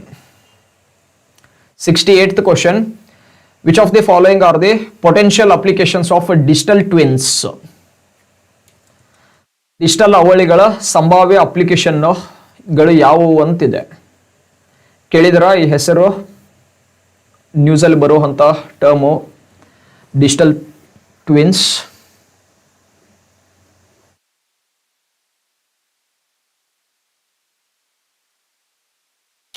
Okay, ಯಾವುದಕ್ಕೆ ಸಂಬಂಧಪಟ್ಟಿದೆ? ಬೆಳೆ ಉತ್ಪಾದನೆಯನ್ನು ಹೆಚ್ಚಿಸುವುದು, enhancing the crop production, traffic management, environmental assessment, energy efficiency, defence related activities. Okay, digital ಅವಳಿ ಅನ್ನೋದು it is like a physical entity, what we can ಸೇ, ಭೌತಿಕ ವಸ್ತು ಅಥವಾ ವ್ಯಕ್ತಿ ಅಥವಾ ಒಂದು ಪ್ರಕ್ರಿಯೆ ಡಿಜಿಟಲ್ ಪ್ರತಿನಿಧಿ ಅಂತ ಹೇಳ್ತೇವೆ. ಓಕೆ, ಇದು ಡಿಜಿಟಲ್ ಎನ್ವೈರನ್ಮೆಂಟ್ ಅಂತ ಹೇಳ್ತೇವೆ ಅಥವಾ ಡಿಜಿಟಲ್ ಪರಿಸರದ ಆವೃತ್ತಿಯಲ್ಲಿ ಒಂದು ವರ್ಕ್ ಆಗ್ತಾ ಇರುವಂಥ ಒಂದು ಸಿಸ್ಟಮ್ ಅಂತ ಹೇಳ್ತೇವೆ. ಓಕೆ, ಇದು ನೈಜ ಸನ್ನಿವೇಶಗಳ ಮತ್ತು ಅವುಗಳ ಫಲಿತಾಂಶಗಳನ್ನು ಅನುಸರಿಸಲು ಸಹಾಯ ಮಾಡುತ್ತೆ. ಓಕೆ, ಅಂತಿಮವಾಗಿ ಉತ್ತಮ ನಿರ್ಧಾರಗಳನ್ನು ತೆಗೆದುಕೊಳ್ಳೋಕೆ ಅವಕಾಶ ನೀಡುತ್ತೆ ಅಂತ ಹೇಳುತ್ತೆ. ಓಕೆ, ಸೊ ಇದು ಯಾವ್ಯಾವುದಕ್ಕೂ ಫಂಕ್ಷನ್ ಆಗುತ್ತೆ? ಬೆಳೆ ಉತ್ಪಾದನೆ ಹೆಚ್ಚು ಮಾಡೋದಕ್ಕೂ ಇದು ಕೆಲಸ ಮಾಡುತ್ತೆ. ಟ್ರಾಫಿಕ್ ಮ್ಯಾನೇಜ್ಮೆಂಟ್ ಅಂತ ಏನೈತೆ ಸಂಚಾರ ನಿರ್ವಹಣೆಗೂ ಇದು ಹೆಲ್ಪ್ ಆಗುತ್ತೆ, ಅಂದ್ರೆ ಇದೇ ಪ್ಲಾಟ್ಫಾರ್ಮ್ ಅನ್ನ ನಾವು ಯೂಸ್ ಮಾಡ್ಕೋಬಹುದು. ಎನ್ವೈರ್ಮೆಂಟಲ್ ಅಸೆಸ್ಮೆಂಟ್, ಪರಿಸರದ ಮೌಲ್ಯಮಾಪನವನ್ನು ಇದರಿಂದ ಮಾಡಬಹುದು. ಇಂಧನದ ದಕ್ಷತೆ ಆಗುತ್ತೆ, ಡಿಫೆನ್ಸ್ ಆಗಬಹುದು, ರಕ್ಷಣೆ, ಆ್ಯಂಡ್ ಈವನ್ ಆಟೋಮೇಟಿವ್ ಉದ್ಯಮ ಆಗಿದೆಯಲ್ಲ, ವಾಹನಗಳ ಉತ್ಪಾದನೆ ಚಟುವಟಿಕೆಗಳಲ್ಲೂ ಇದನ್ನು ಬಳಸ್ಕೋಬಹುದು. ನಗರಗಳದ್ದು ಯೋಜನೆ ಮಾಡಬೇಕಾದ್ರೂ ನಾನು ಬೇಕಾಗಿರುವಂಥ ಡೇಟಾ ಈ ಅಂದರೆ ಅಪ್ಲೈ ಮಾಡಿ ನನಗೆ ನಗರದ ಯೋಜನೆ ಯಾವ ರೀತಿ ಬರ್ಬೋದು ಅಥವಾ ಆಲ್ರೆಡಿ ಇದ್ದಿರುವಂಥ ಡೇಟಾವನ್ನು ಪಡಿಬಹುದು. So there are various applications which can go with the digital twins. Okay, so all of the above is the correct answer for this. For 68, D is the answer. 69th, the global onchocerciasis, ಸ್ವಲ್ಪ technical word ಇದೆ, ಆ ರೋಗಕ್ಕೆ ಸಂಬಂಧಪಟ್ಟಿರುವಂಥದ್ದು ಇದೆ. ಇದು actually onchocerciasis network for elimination. Okay, that's the short way it is return gone. Global onchocerciasis network for elimination ಅಂತ ಹೇಳಿ has recently conducted in its first meeting in which of the following country? Global onchocerciasis network for elimination ಇತ್ತೀಚೆಗೆ ತನ್ನ ಮೊದಲ ಸಭೆಯನ್ನು ಎಲ್ಲಿ ನಡೆಸಿದೆ ಅಂತಿದೆ. Current affairs related question. 2023 ನವೆಂಬರಲ್ಲಿ ಕಂಡಕ್ಟ್ ಆಗಿರುವಂಥ ಒಂದು ಮೀಟಿಂಗ್ ಇದು. ತೀರಾ ಇತ್ತೀಚೆಗೆ ಆಗಿರುವಂಥದ್ದು ನವೆಂಬರ್ 1 and 2.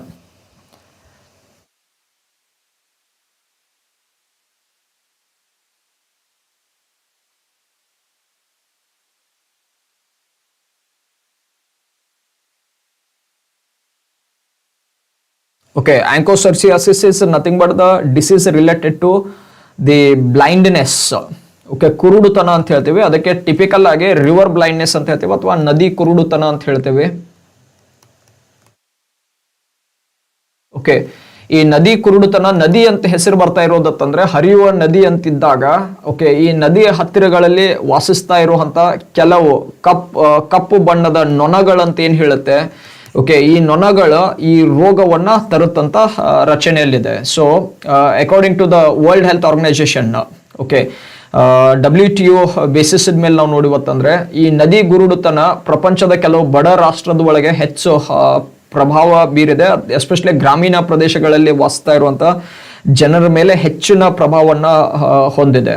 ಓಕೆ, ಸೊ ಕಪ್ಪು ನೊಣದಿಂದ ಹರಡ್ತಾ ಇರುವಂತ ಒಂದು ರೋಗ ಸರ್ಸಿಯಾಸಿಸ್ ಅಂತ ಹೇಳ್ತೇವೆ. So that is with respect to the blindness. Okay, ಇದನ್ನ ನಿರ್ಮೂಲನೆ ಮಾಡೋ ಸಲುವಾಗಿ ರೋಡ್ ಮ್ಯಾಪ್ ಅಂತ ಏನ್ ಹೇಳ್ತೀವಿ, ಇದನ್ನ ಜನರೇಟ್ ಮಾಡೋ ಸಲುವಾಗಿ ಮೀಟಿಂಗ್ ಕಂಡಕ್ಟ್ ಆಗಿತ್ತು ನವೆಂಬರ್ ಮಂತ್ ಅಲ್ಲಿ, and that was held at the country Senegal. So A is the answer for this question. Let's move on to the next question, 70th one. Consider the following statement regarding a global antibiotic research and development partnership. ಜಾಗತಿಕ ಪ್ರತಿಜೀವಕ ಸಂಶೋಧನೆ ಮತ್ತು ಅಭಿವೃದ್ಧಿ ಪಾಲುದಾರಿಕೆಗೆ ಸಂಬಂಧಿಸಿದಂತೆ ಕೆಳಗಿನ ಹೇಳಿಕೆಗಳನ್ನು ಗಮನಿಸಿ.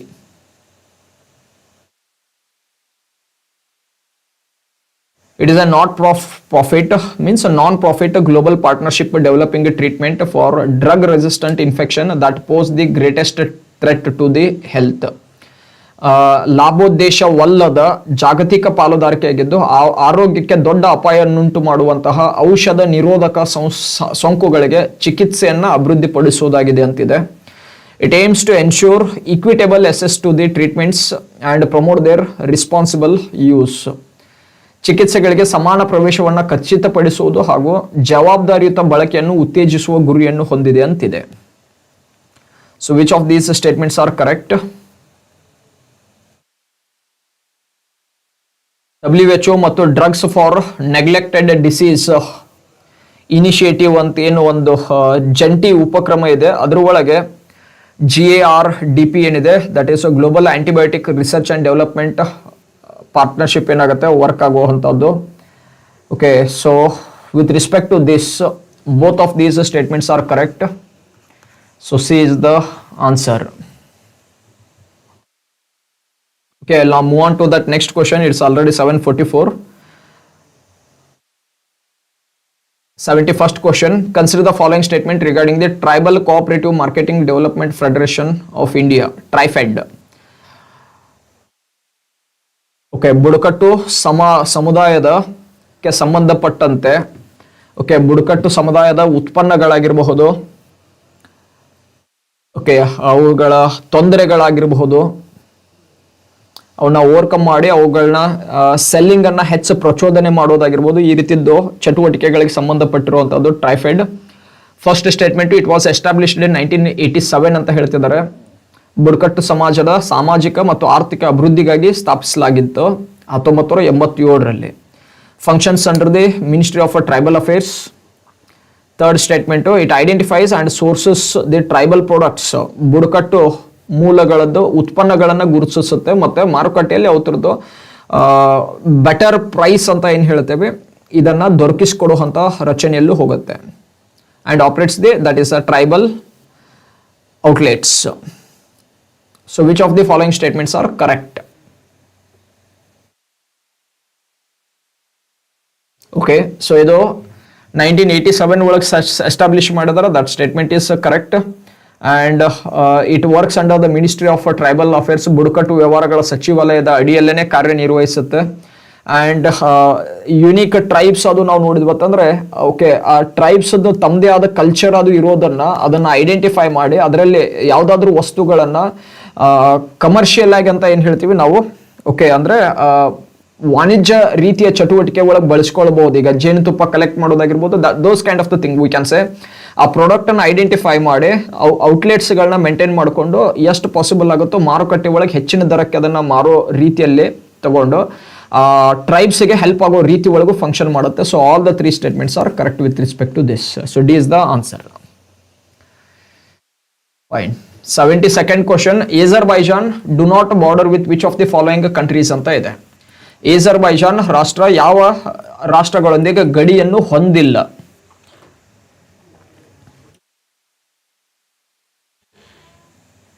ಯಾವ ರಾಷ್ಟ್ರದೊಂದಿಗೆ ಗಡಿಯನ್ನು ಹೊಂದಿಲ್ಲ?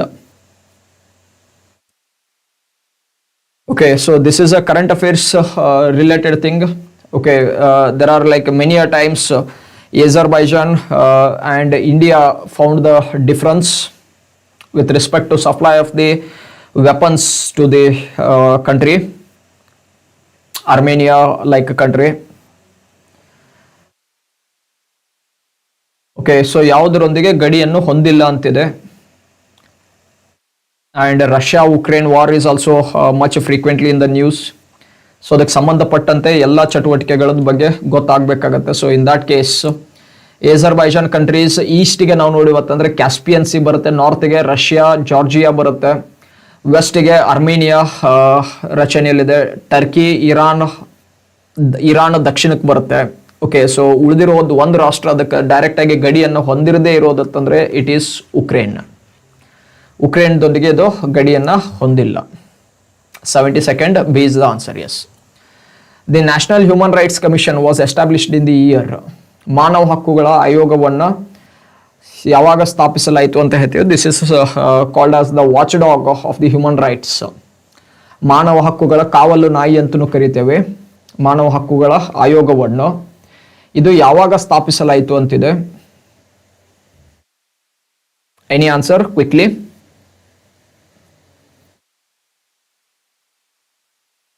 ಬಿ 1993. ಸ್ನೇಹ ಅವರು ಮೆನ್ಷನ್ ಮಾಡಿದ್ರೆ, ಅಮರ್ 72ಗೆ ಬಿ ಅಂತ ಹೇಳಿದ್ರಿ. ಓಕೆ, 73ಗೆ Sneha has answered it, is B. Okay, so straightforward ಆಗಿರುವಂಥ question. So I will disclose the answer directly. That is 1993. Okay, 74th question. The term over illumination, sky glow and trespass are recently in the news, and these are with respect to which of the following context? ಇತ್ತೀಚೆಗೆ ಸುದ್ದಿಯಲ್ಲಿರುವಂಥ ಇಲ್ಯೂಮಿನೇಷನ್, light clutcher, glare, sky glow, trespass ಮುಂತಾದ ಪದಗಳ ಯಾವುದಕ್ಕೆ ಸಂಬಂಧಪಟ್ಟಿದೆ ಅಂತಿದೆ.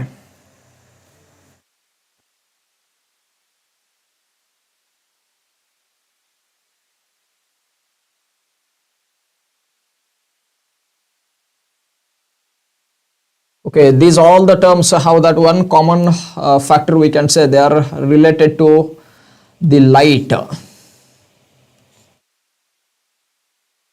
Okay, so in the recent time, if you consider, there are various aspects which gets frequently in the term, like andre ಈಗ ನಾವು ಮೊದಲು ಕಲಿಬೇಕಾದ್ರೆ water pollution, air pollution, noise pollution ಅದು ಈ ರೀತಿಯದು ಇಷ್ಟೇ ಓದ್ತಿದ್ವಿ. But in the present activities, due to the man-made various disasters which we are going with, ಅನಾವಶ್ಯಕವಾಗಿ ಬೇಕಾಗೋಕ್ಕಿಂತ ಹೆಚ್ಚಿನ ಬೆಳಕನ್ನು ಬಳಸೋವಂಥ ರಚನೆ. ಅಂದರೆ ಬೆಳಕತ್ತಂದಾಗ ಏನೋ ಡೇ ನೈಟ್ ಲೈಟ್ ಅಂತಲ್ಲ, ನೈಟ್ ಟೈಮದ್ದು ಒಳಗೆ ಓಕೆ ಪ್ರಖರವಾದ ಬೆಳಕು ಕ್ರಿಯೇಟ್ ಮಾಡೋ ಸಲುವಾಗಿ ಓಕೆ ಅನಾವಶ್ಯಕ ಅಂದರೆ ನಮಗೆ ಬೇಕಾಗೋಕ್ಕಿಂತನೂ ಹೆಚ್ಚಿನ ಪ್ರಮಾಣದ LED ಲೈಟ್ಸ್ಗಳನ್ನ ಬೆಳೆಸೋದು. ಓಕೆ, ಈ ರೀತಿಯದು ಮಾಡಿ ಅವಶ್ಯಕತೆಗಿಂತ ಹೆಚ್ಚು ಬೆಳಕನ್ನು ಉತ್ಪಾದನೆ ಮಾಡ್ತಾ ಇದ್ದೀವಿ. That is all together what we call it as light pollution ಅಂತ ಹೇಳ್ತೀವಿ, ಬೆಳಕಿನ ಮಾಲಿನ್ಯ ಅಂತ ಹೇಳ್ತೀವಿ. Especially in the urban areas ಅಥವಾ ನಗರಗಳಲ್ಲಿ ನಾವು ನೋಡಿವತ್ತಂದ್ರೆ, ನೀವು ಜಸ್ಟ್ ಔಟ್ಸೈಡ್ ಸ್ಟ್ರೀಟ್ಸ್ ಮೇಲೆ ನೋಡಿದ್ರೆ ತಿಳ್ಕೊಳ್ಳಿ, there are various like you will find various shops. Okay, ಸಣ್ಣ ಪ್ರಮಾಣದ ಶಾಪ್ ಇರುತ್ತೆ, ಬಟ್ ಎಷ್ಟು ಬೆಳಕತ್ತನ್ನೋ ರೀತಿ ಒಳಗೆ ಜನರೇಟ್ ಹಾಕೋತ ಹೋಗ್ತಿರುತ್ತೆ. So that is regarding the light pollution. So all these words which we are considering, like ಈಗ ಸ್ಕೈ ಗ್ಲೋ ಅಂತ ನೀವು ಕನ್ಸಿಡರ್ ಮಾಡ್ರಿ ಅಂದ್ರೆ ನಗರ ಪ್ರದೇಶಗಳಲ್ಲಿ ರಾತ್ರಿ ಅವಧಿ ಒಳಗೆ ನೋಡ್ರಿ ಅಂದ್ರೆ ಅತಿಯಾದ ಬೆಳಕಿನ ರಚನೆ ಒಳಗೆ ರಾತ್ರಿ ಆಕಾಶ ಹೊಳೆಯೋ ರೀತಿ ಒಳಗೆ ಬಂದಿರೋ ರೀತಿ ಒಳಗಿರುತ್ತೆ. ಗ್ಲೇರ್ ಅಂತಂದಾಗ excessive brightness that causes visual discomfort ಅಂತ ಹೇಳ್ತೀವಿ. ಓಕೆ, ಈಗ ಅತಿಯಾದ ಬೆಳಕು ಬಂದಾಗ ಕಣ್ಣು ಮಂಜಾಗೋ ರೀತಿ ಒಳಗೆ ಏನು ಜನರೇಟ್ ಆಗುತ್ತೆ. Okay, that is typically called as glare ಅಂತ ಹೇಳ್ತೇವೆ. ಓಕೆ, ಟ್ರೆಸ್ ಪಾಸ್ ಅಂತ ಅಂದಾಗ light falling wear it is not in a way needed. ನನಗೆ ಎಲ್ಲಿ ಅವಶ್ಯಕತೆ ಇಲ್ಲ ಅಲ್ಲಿಯೂ ಸಹ ಬೆಳಕು ಬೀಳ್ತಿದೆ ಅಂತಂದ್ರೆ that is nothing but the waste. ಇದಕ್ಕೆ ಟ್ರೆಸ್ ಪಾಸಿಂಗ್ ಆಕ್ಟಿವಿಟಿ ಅಂತ ಹೇಳ್ತೇವೆ. ಸೊ ಈ ರೀತಿ ಎಲ್ಲ ಇರೋದು ಲೈಟ್ ಪೊಲ್ಯೂಷನ್ಗೆ ಸಂಬಂಧಪಟ್ಟಿದ್ದು. ಸೊ ಕೊಟ್ಟಿರೋ ಆಪ್ಷನ್ ಒಳಗೆ ಲೈಟ್ ಪೊಲ್ಯೂಷನ್ ಇಲ್ಲ. So none of the above, D is the answer.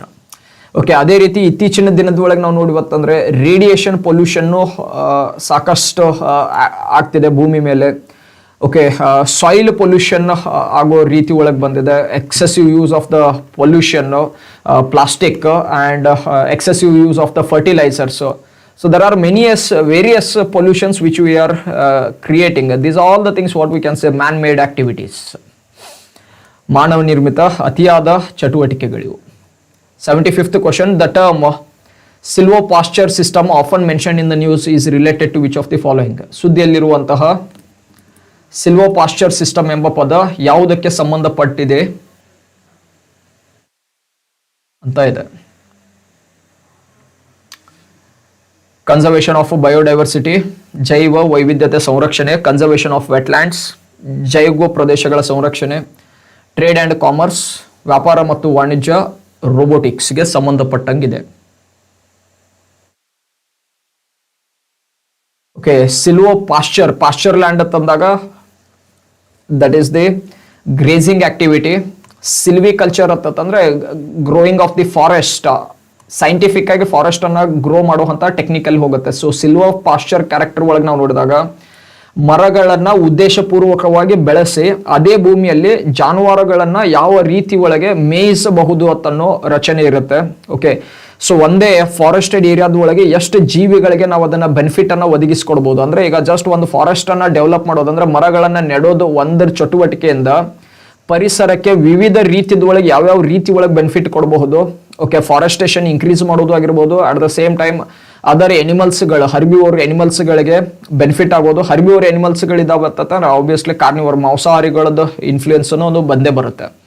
So silvo Pasteur system ಅಂತ ಅನ್ನೋದು ಇನ್ನೇವೆ ಈಗ ಕೊಟ್ಟಿರೋ 4 ಆಪ್ಷನ್ ಒಳಗೆ ರಿಲೇಟ್ ಆಗೋದು. That is biodiversity related, conservation of the biodiversity. So for 75th it is A is the answer. Okay, different ಟರ್ಮ್ಸ್ಗಳು ಬಂದಿರುತ್ತೆ, ನೆನ್ಪಿಟ್ಕೊಳ್ಳಿ. Silviculture, horticulture, apiculture.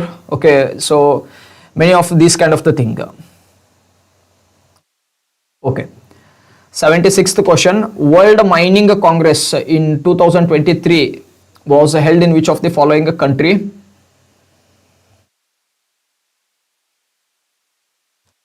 World Mining Congress.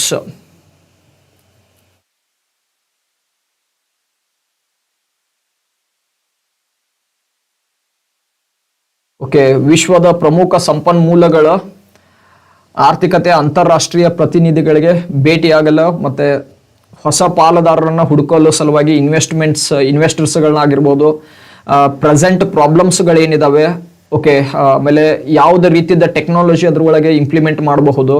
So all these kind of the things were to be discussed at the mining congress, what it is called. And the 2023 such Congress, World Mining Congress, was held in Australia. So B is the answer for this question. Okay, so the Commonwealth Scientific and the Industrial Research Institution ಇದರ ಸಹಭಾಗಿತ್ವ ಅಂತನ್ನೋ ರೀತಿಯಲ್ಲಿ Congress conference conduct ಆಗಿರೋದು. 77th question, who among the following has been awarded the prestigious Pen Pinter Prize? ಪ್ರತಿಷ್ಠಿತ pen Pinter ಪ್ರಶಸ್ತಿ 2023 ಯಾರಿಗೆ ನೀಡಲಾಗಿದೆ ಅಂತಿದೆ. Current affairs related question ಇದೆ. ಮತ್ತೆ Michael Scott, Michael Jackson, Michael Rosen and Michael Kors.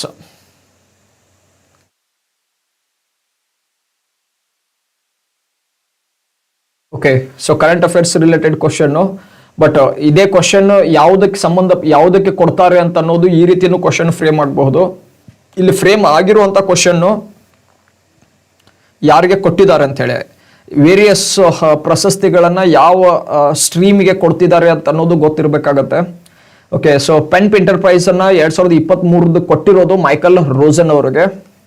Okay, and he is the writer for child stories novels ಅಂತ ಹೇಳ್ತೇವೆ. Okay, ಮಕ್ಕಳ ಲೇಖಕ ಓಕೆ ನಿರ್ಭಯ ಕೃತಿಗಳಿಗಾಗಿ ಪೆನ್ ಪಿಂಟರ್ ಪ್ರಶಸ್ತಿಯನ್ನು ನೀಡಲಾಗಿದೆ actually. So it is Michael Rosen. Okay ಮಾನವೀಯತೆಯ ಪಾಠ ಅಂತ ಏನು ಹೇಳ್ತೀವಿ, ಹ್ಯುಮ್ಯಾನಿಟಿಗೆ ಒಂದು ಗ್ರೇಟ್ ಲೆಸನ್ ಅಂತನ್ನುವಂಥ ನೀಡುವಂಥ ನಿರ್ಭಯ ಅಂತನ್ನೋ ಒಂದು ಲೇಖನದ ರಚನೆಯಾಗಿ ಆ ಪ್ರಶಂಸೆಗೆ the judges selected Michael Rosen as the awardee for this. Okay, 78th question. Consider the following statement regarding the evergreen loans. Very interesting economic question, theoretical question. Evergreen ಸದಾ ಹಸಿರು ಸಾಲಗಳಿಗೆ ಸಂಬಂಧಿಸಿದಂತೆ ಹೇಳಿಕೆಯನ್ನು ಗಮನಿಸಿ ಅಂತಿದೆ. ಎವರ್ಗ್ರೀನ್ ಸಾಲ ತಂದಾಗ ಸಾಲದ ಜೀವಿತಾವಧಿಯಲ್ಲಿ ಅಥವಾ ನಿರ್ದಿಷ್ಟ ಅವಧಿಯಲ್ಲಿ ಅಸಲು ಮರುಪಾವತಿಯ ಅಗತ್ಯವಿಲ್ಲದ ಸಾಲದವಾಗಿದೆ. ನಿರಂತರ ಸಾಲಗಳು ಜೋಂಬಿ ಸಾಲದ ಒಂದು ರೂಪವಾಗಿದೆ ಅಂತಿದೆ. ಈ ಜೋಂಬಿ ವರ್ಡ್ ಇದಕ್ಕಿದ್ದಂಗೆ ಕನ್ನಡದಲ್ಲಿ ಬರೆದಿದೆ. Okay, zombie as if like A devil like A thing ಅಂತ ಅನ್ಬಹುದು. ಅದು ಬೆನ್ ಹತ್ತಿತ್ತಂದ್ರೆ ಬಿಡೋದೇ ಇಲ್ಲ ಅಂತ ಹೇಳ್ತೀವಲ್ಲ, ಆ ರೀತಿ ಒಳಗೆ that's a way we can consider it as a zombie. Evergreen loan is a form of zombie lending, typically temporary fix for the bank. So 78th question, 80 questions ವರೆಗೂ ಡಿಸ್ಕಸ್ ಮಾಡಿ ಕ್ಲಾಸ್ ಎಂಡ್ ಮಾಡ್ತೇನೆ. But this question is theoretical. Anyone can answer it? Very technical question we could say, theoretical. Technical in the sense theoretical. And very good question. I appreciate this question. Excellently framed.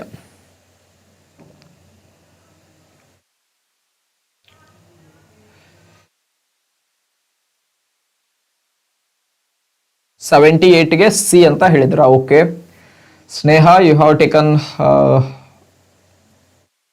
C as the choice. Okay, so simple ಆಗಿ ಏನಿದೆ, banking system ಅಲ್ಲಿ ಕೆಲವೊಂದು loop ಹೋಲ್ಸ್ಗಳು ಇವತ್ತಿಗೂ ಇದಾವೆ. RBI ಇಷ್ಟು strict regulate ಮಾಡಿದ್ರು ಸಹ ಇವತ್ತಿಗೂ ಸಹ ನಾವು ಬ್ಯಾಂಕಿಂಗ್ ರಚನೆದ ಒಳಗೆ ನೋಡಿವತ್ತಂದ್ರೆ ಬ್ಯಾಂಕ್ ಕೆಲವು ಅಡ್ಡದಾರಿಗಳ ಮೂಲಕ ಓಕೆ ಏನಾದ್ರೂ ಒಂದು ತೊಂದರೆಯನ್ನ ನಿರ್ಮಾಣ ಮಾಡುವಂತ ರಚನೆ ಒಳಗೆ ಬಂದೇ ಬಂದಿರುತ್ತೆ. ಸೊ ಯಾವ ರೀತಿ ಹೋಗುತ್ತೆ ಅಂತಂದ್ರೆ, say for example I have taken the loan. Okay, ಒಂದು ಸಾಲ ತಗೊಂಡಿದ್ದೀನಿ ಅಂತಂದ್ರೆ ದ ಪ್ರೀಮಿಯಂ ಅಮೌಂಟ್ ಅಂತ ಏನ್ ಹೇಳ್ತೀವಿ, ಅಸಲು ಮತ್ತೆ ಬಡ್ಡಿಯನ್ನ ಎರಡು ಸೇರಿಸಿ ಆ ಲೋನದ ಅಮೌಂಟ್ ಅನ್ನ ನಾವು ಬ್ಯಾಂಕಿಗೆ ಹೊಳ್ಳಿ ಕೊಡ್ಲೇಬೇಕು. ಅಂದ್ರೆ ಅಥವಾ ಬ್ಯಾಂಕ್ ನನ್ನಿಂದ ಅದನ್ನು ವಸೂಲಿ ಮಾಡ್ಲೇಬೇಕು. That's what the logic is, including the premium and the interest that has to be it has to be taken back by the bank. But ಏನಾಗುತ್ತೆ ನೋಡಿ, ತಗೊಂಡಿದ್ದೀನಿ, ಅಸ್ಯೂಮ್ ಮಾಡ್ಕೊಳ್ಳೋಣ 10 ಲಕ್ಷ ತಗೊಂಡಿದ್ದೀನಿ. ಓಕೆ, ಒಂದು ವರ್ಷ ಆದಮೇಲೆ ಸೇ ಫಾರ್ ಎಕ್ಸಾಂಪಲ್ ಒಂದು 10% ಇಂಟ್ರೆಸ್ಟ್ ರೇಟ್ ಇದೆ ಅಂತಂದ್ರೆ 1 lakh rupees ಇಂಟ್ರೆಸ್ಟ್ ಕ್ರಿಯೇಟ್ ಆಗಿರುತ್ತೆ. ಅಸಲು 10 ಲಕ್ಷ ಇದೆ. ಓಕೆ, ಇಯರ್ ಎಂಡಿಗೆ ನಾ ಪೇ ಮಾಡ್ತೀನಿ ಅಂದ್ರು 11 ಲಕ್ಷ ಪೇ ಮಾಡ್ಬೇಕು actually. Okay, but certain time ಅಲ್ಲಿ ಬ್ಯಾಂಕ್ಸ್ಗಳ ಮಿಸ್ಟೇಕ್ ಅಂತಂದ್ರೆ that's the channelisation which they have found. I have seen many of these kind of the things activities going on in the banking related activities. So ಅಲ್ಲಿ ಏನಾಗುತ್ತಂದ್ರೆ okay ಇಲ್ಲೇ EMI ಅಂತ ಹೇಳ್ತೀವಿ, equated monthly instalment, ಅಸಲು ಮತ್ತೆ ಬಡ್ಡಿ ಸಮೇತವಾಗಿ ಸಾಲದ ಹಣ ಏನಾಗುತ್ತೆ ನಿಧಾನವಾಗಿ ಕಡಿಮೆ ಆಗ್ತಾ ಹೋಗ್ಬೇಕು. ಓಕೆ, ವಿವೇಕಾನಂದ ಅವರು ನಮಸ್ಕಾರ ರೀ. ಓಕೆ, ಬಟ್ ಇಲ್ಲಿ ಏನಾಗತ್ತಂದ್ರೆ ಅಲ್ಟಿಮೇಟ್ಲಿ ಬ್ಯಾಂಕ್ ಏನ್ ಮಾಡುತ್ತೆ, ಅಸಲನ್ನ ಓಕೆ ಮತ್ತೆ ಮರು ಸಾಲ ಅನ್ನೋ ರೀತಿ ಒಳಗೆ ಹೋಗುತ್ತೆ. ಸೇಮ್ ಪರ್ಸನ್ ಅಸಲನ್ನ ಕೊಡದೆ ಓಕೆ ಮತ್ತೊಮ್ಮೆ ಲೋನ್ ಅಪ್ಲೈ ಮಾಡೋದು. ಸೊ ಲೋನ್ ಸ್ಯಾಂಕ್ಷನ್ ಮಾಡೋದು, ಆ ಲೋನ್ ಅನ್ನ ಹಿಂದೆ ತಗೊಂಡಿರುವಂತ ಲೋನ್ ಅನ್ನೇ ಮರುಪಾವತಿ ಮಾಡೋದಕ್ಕೆ ಯೂಸ್ ಮಾಡೋದು. So it is getting a circulating over here. So just interest pay ಮಾಡೋದು, ಅಸಲಲ್ಲೇ ಹೊಳ್ಳಿ ಸುತ್ತಿಸ್ಕೋ ಅಂತ ನಿಂತು ಬಿಡೋದು. ಓಕೆ, ಇದಕ್ಕೆ ಈ ರೀತಿ ಮಾಡ್ಕೋತ ಹೋದಿವತ್ತಂದ್ರೆ ಏನಾಗುತ್ತೆ, ಇದು ಬ್ಯಾಂಕ್ ಇದನ್ನ ಎದಕ್ ಮಾಡ್ತಿದೆ, it is just to show it is going avoiding that numbering of the non performing assets. Okay, NPAsಗಳು ಹೆಚ್ಚಾಗೋ ರಚನೆ ಒಳಗೆ ಬರಬಾರ್ದತ್ತ ಅನ್ನೋದಂದ್ರೆ ಬ್ಯಾಂಕ್ ಟಾರ್ಗೆಟ್ ಅಲ್ಲಿ ಬಂದ್ಬಿಡುತ್ತೆ. ಇನ್ ಕೇಸ್ NPAsಗಳು ಹೆಚ್ಚಾಗಕ್ಕೆ ಸ್ಟಾರ್ಟ್ ಆಯ್ತಂದ್ರೆ. ಸೊ NPAsಗಳು ಅಕ್ಯುಮುಲೇಟ್ ಆಗ್ತಾ ಇಲ್ಲ ಅಂತ ತೋರಿಸೋ ಸಲುವಾಗಿ ಏನಾಗುತ್ತೆ, ಮತ್ತೆ ಹೊಸ ಸಾಲವನ್ನ ಘೋಷಣೆ ಮಾಡ್ತಾರೆ. ಆ ಹೊಸ ಸಾಲದಿಂದ ಹಣ ಏನು ನನಗೆ ಸಿಗುತ್ತೆ ಅಂತ ತಿಳ್ಕೊಳ್ಳೋಣ. Say for example I am that person, I will get that new loan and repay the old loan premium amount. So just ಅದೇನು ಇಂಟ್ರೆಸ್ಟ್ ಇರುತ್ತಲ್ಲ ಅದನ್ನ ಇಟ್ಕೊಂಡು ಸಾಯೋವರೆಗೂ ಅನ್ಬೋದು ಇದೇ ರೀತಿ ಪ್ಯಾಟರ್ನ್ ಕಂಟಿನ್ಯೂ ಮಾಡ್ಕೊಂಡು ಹೋದೆ ಮತ್ತೆ ನನ್ನ ಸಾಲ ಮುಗಿಯೋದೇ ಇಲ್ಲ ಅಂದಂಗೆ ಆಯ್ತಲ್ಲ. That is the meaning evergreen loan. So bank ಏನ್ ಮಾಡುತ್ತೆ, ಟೆಂಪ್ರರಿ ಆಗಿ ಶಾರ್ಟ್ ಟರ್ಮ್ ಒಳಗೆ ಪ್ರಾಬ್ಲಮ್ ಅನ್ನ ಫಿಕ್ಸ್ ಮಾಡೋದು. ಯಾವ ಪ್ರಾಬ್ಲಮ್? NPA ಪ್ರಾಬ್ಲಮ್ ಫಿಕ್ಸ್ ಮಾಡೋ ಸಲುವಾಗಿ ಇದನ್ನ ಫಾಲೋ ಅಪ್ ಮಾಡ್ತಿದ್ದಾರೆ. Okay, so RBI is cautioning the banks very clearly that these banks are doing mistake with respect to what we are calling it as evergreen loan. In case RBIಗೆ ಈ method ಅಂದ್ರೆ ಯಾವ್ದಾದ್ರು bank ಸಿಕ್ಕೊಳ್ತತ್ತೆ ತಿಳ್ಕೊಳ್ಳಿ, ಈ ರೀತಿ ಸಾಲವನ್ನ ಕೊಡ್ತಿದ್ದಾರೆ, ಮರು ಸಾಲ ಅದೇ ಪರ್ಸನ್ಗೆ ಹೋಗ್ತಾ ಇದೆ ಅಂತಂದ್ರೆ definitely that bank is involve with respect to these kind of the activity, those would be ಪಿನಲೈಸ್ಡ್.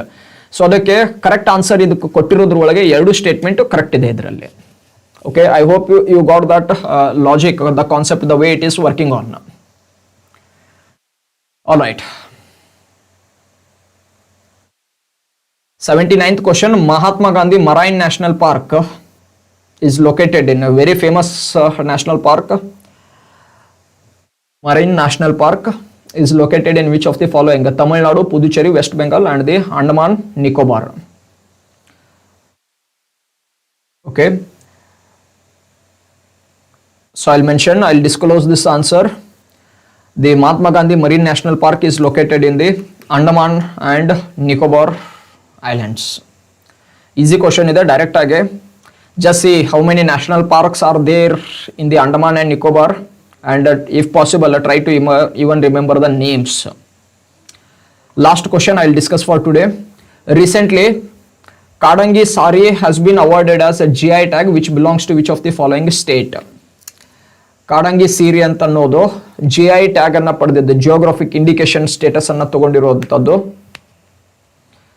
Okay, ಯಾವ ರಾಜ್ಯಕ್ಕೆ ಸಂಬಂಧಪಟ್ಟಿದೆ ಅಂತಿದೆ? Tamil Nadu, Andhra Pradesh, Gujarat and the Odisha.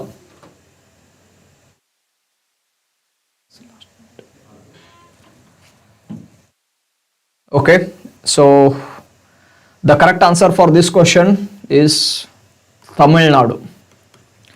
Okay, ತಮಿಳುನಾಡಲ್ಲಿರುವಂತಹ ಚೆಟ್ಟಿನಾಡು ಮತ್ತೆ ಕೂರೈನಾಡು ಎರಡು ಪ್ರದೇಶದ ಒಳಗೆ ಸಾಂಪ್ರದಾಯಿಕವಾಗಿ ಈ ಕಾಡಂಗಿ ಶೈಲಿಯ ಸೀರೆಯನ್ನ ನೇಯ್ತಾರೆ. Okay, and that has been given the GI tag. Okay, ಈಗ ಹೆಂಗೆ ಕರ್ನಾಟಕದ ಇಳಕಲ್ ಸೀರೆ, ಮೈಸೂರು ಸೀರೆ ಅಂತ ಏನು ಹೇಳ್ತೀವಿ, ಈ ರೀತಿದ್ದು GI ಟ್ಯಾಗ್ ಕೊಟ್ಟಿರುವಂತದ್ದು ರಚನೆಯಲ್ಲಿದೆ. So the correct answer for this question is Tamil Nadu, not the Andhra Pradesh. Many of you are answering it as B as the answer, but the correct answer is actually A is the answer. Fine. So I'll stop here for now because the other sir is going to engage the class further. Anjaneya sir or class togoltare. So I'll end over here. Thank you all of you. Have a good day.